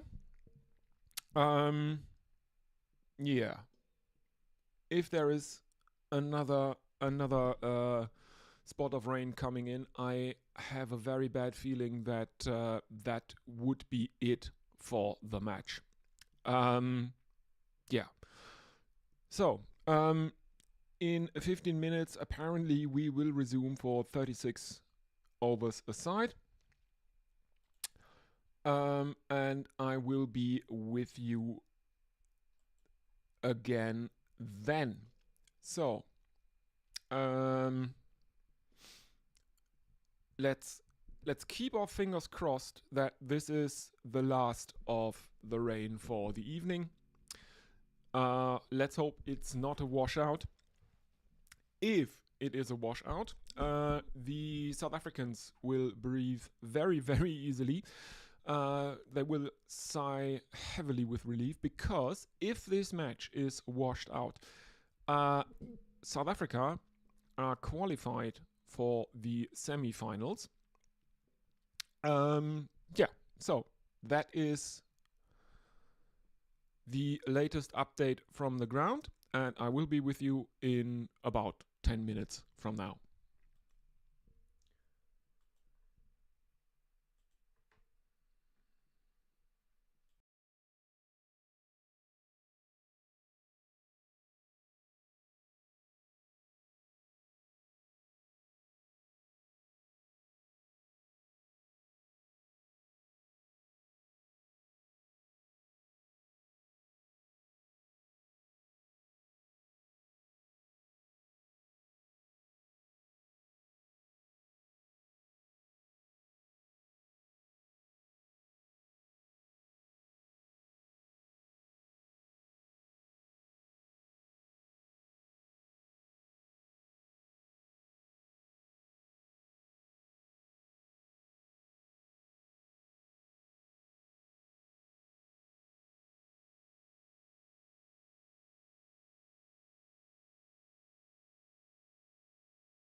And the covers are coming back on. Just in case you were wondering, yes, apparently, according to Quick Info, the covers are coming back on because the rain has started up again. And let me have a look. It is 7:45 at the ground, and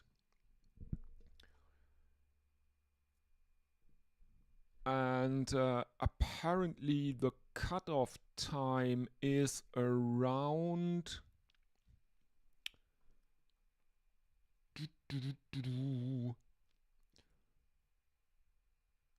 I think 2 hours from now.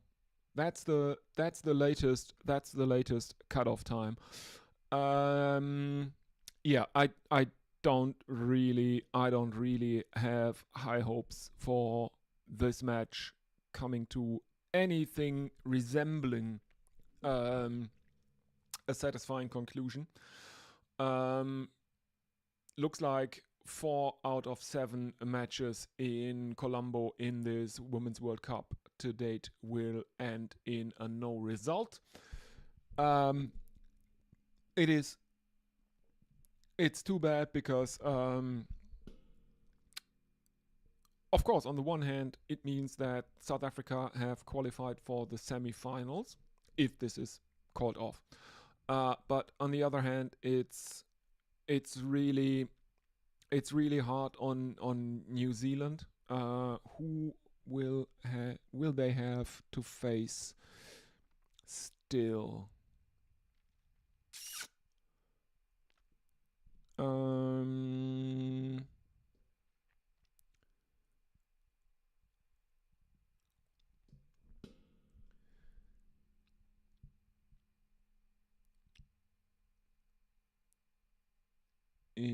Let's have a look. New Zealand will have 4 points.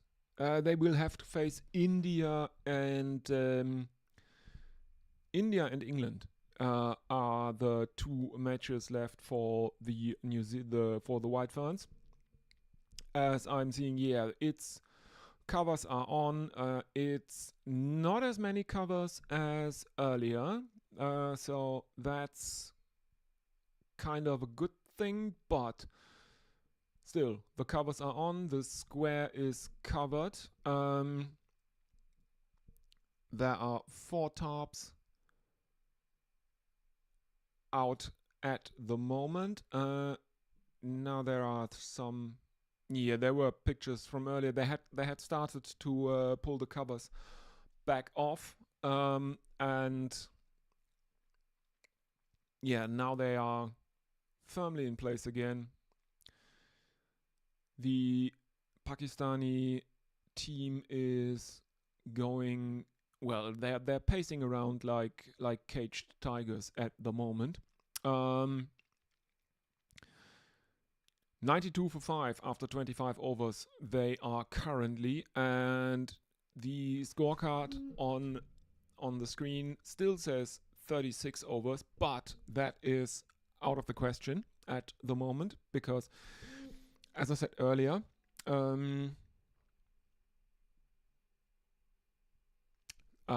that is we are losing overs again. Now that they were set to resume at let's have a look. They were set to resume in about a minute or right now. So covers are still on, so we are losing further overs. And apparently there is now a lightning storm setting in Colombo, and yeah, it's not going to happen. So I guess we will have to wait for the inevitable announcement that the match is being abandoned. I will keep the stream live until then, but yeah, I'm very sorry.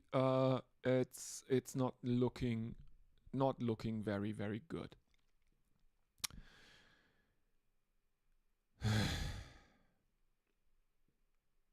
This is frustrating. We are seeing I'm seeing live pictures from the ground. The stadium is basically empty. There are some people up in the upper deck in some boxes, but not a lot of fans in the ground. Otherwise, it's very very dark. All the floodlights are on. All the towers are on, um, and there's just a blue cross of tarps of covers out in the middle. Some New Zealand fans with a New Zealand flag sitting in the upper deck. Now we are seeing shots of downtown Colombo, and yeah, it's looking grim, folks. Not gonna lie. So let's hope for the best, but yeah, grim. Sorry, everyone.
All right.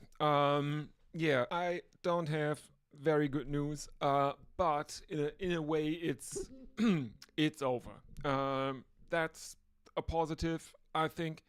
So the match has been abandoned about 40 minutes before the latest cutoff time for a 20 over chase by New Zealand. Apparently, the rain is not going to stop, and the officials have decided that it is a time to end the suffering. And yeah, match abandoned. That means that South Africa have qualified for the semi-finals. New Zealand are now level with India on points. I think they are behind based on net run rate, but yeah, it's it's over. The torture is at an end. So let's go over well, the highlights of Pakistan's innings. Uh, 28 not out for Alia Riaz is the highest score. Only 3 batters have reached double figures. Second highest score is opener Muniba Ali, who made 22. And Natalia Pervez just made it. She was out for 10. Pick of the bowlers for New Zealand is probably Lea Tahuhu, who took 2 wickets. Jessica Amelia Kerr and Eden Carson also in the wickets. Rosemary Mayer and Sophie Devine, the captain, unlucky today. So, New Zealand level with India on points. They will face India and England during the rest of the group stages. So, depending on what India do against who will they have to they have to play England, I think. Yeah, so depending on what India do against England, New Zealand are still in with a shot at the semi-finals if they can beat the Indians. Yeah, but as it stands, let's have a look at the table. I think they should have updated it now that the match has been abandoned officially. Yes, they have. So, let's see. Australia and South Africa are qualified for the semi-finals. That is certain. England are in third place with 7 points. Australia, for the record, Australia have 9, South Africa have 8, England in third place with 7, and then there is a wide gap because India and New Zealand both have 4 points. The last 2 New Zealand games have been no results. They will still have to face India and then England. So if they can beat India, they will go ahead of India. They will be on 6 points, and India still have England, New Zealand, and Bangladesh.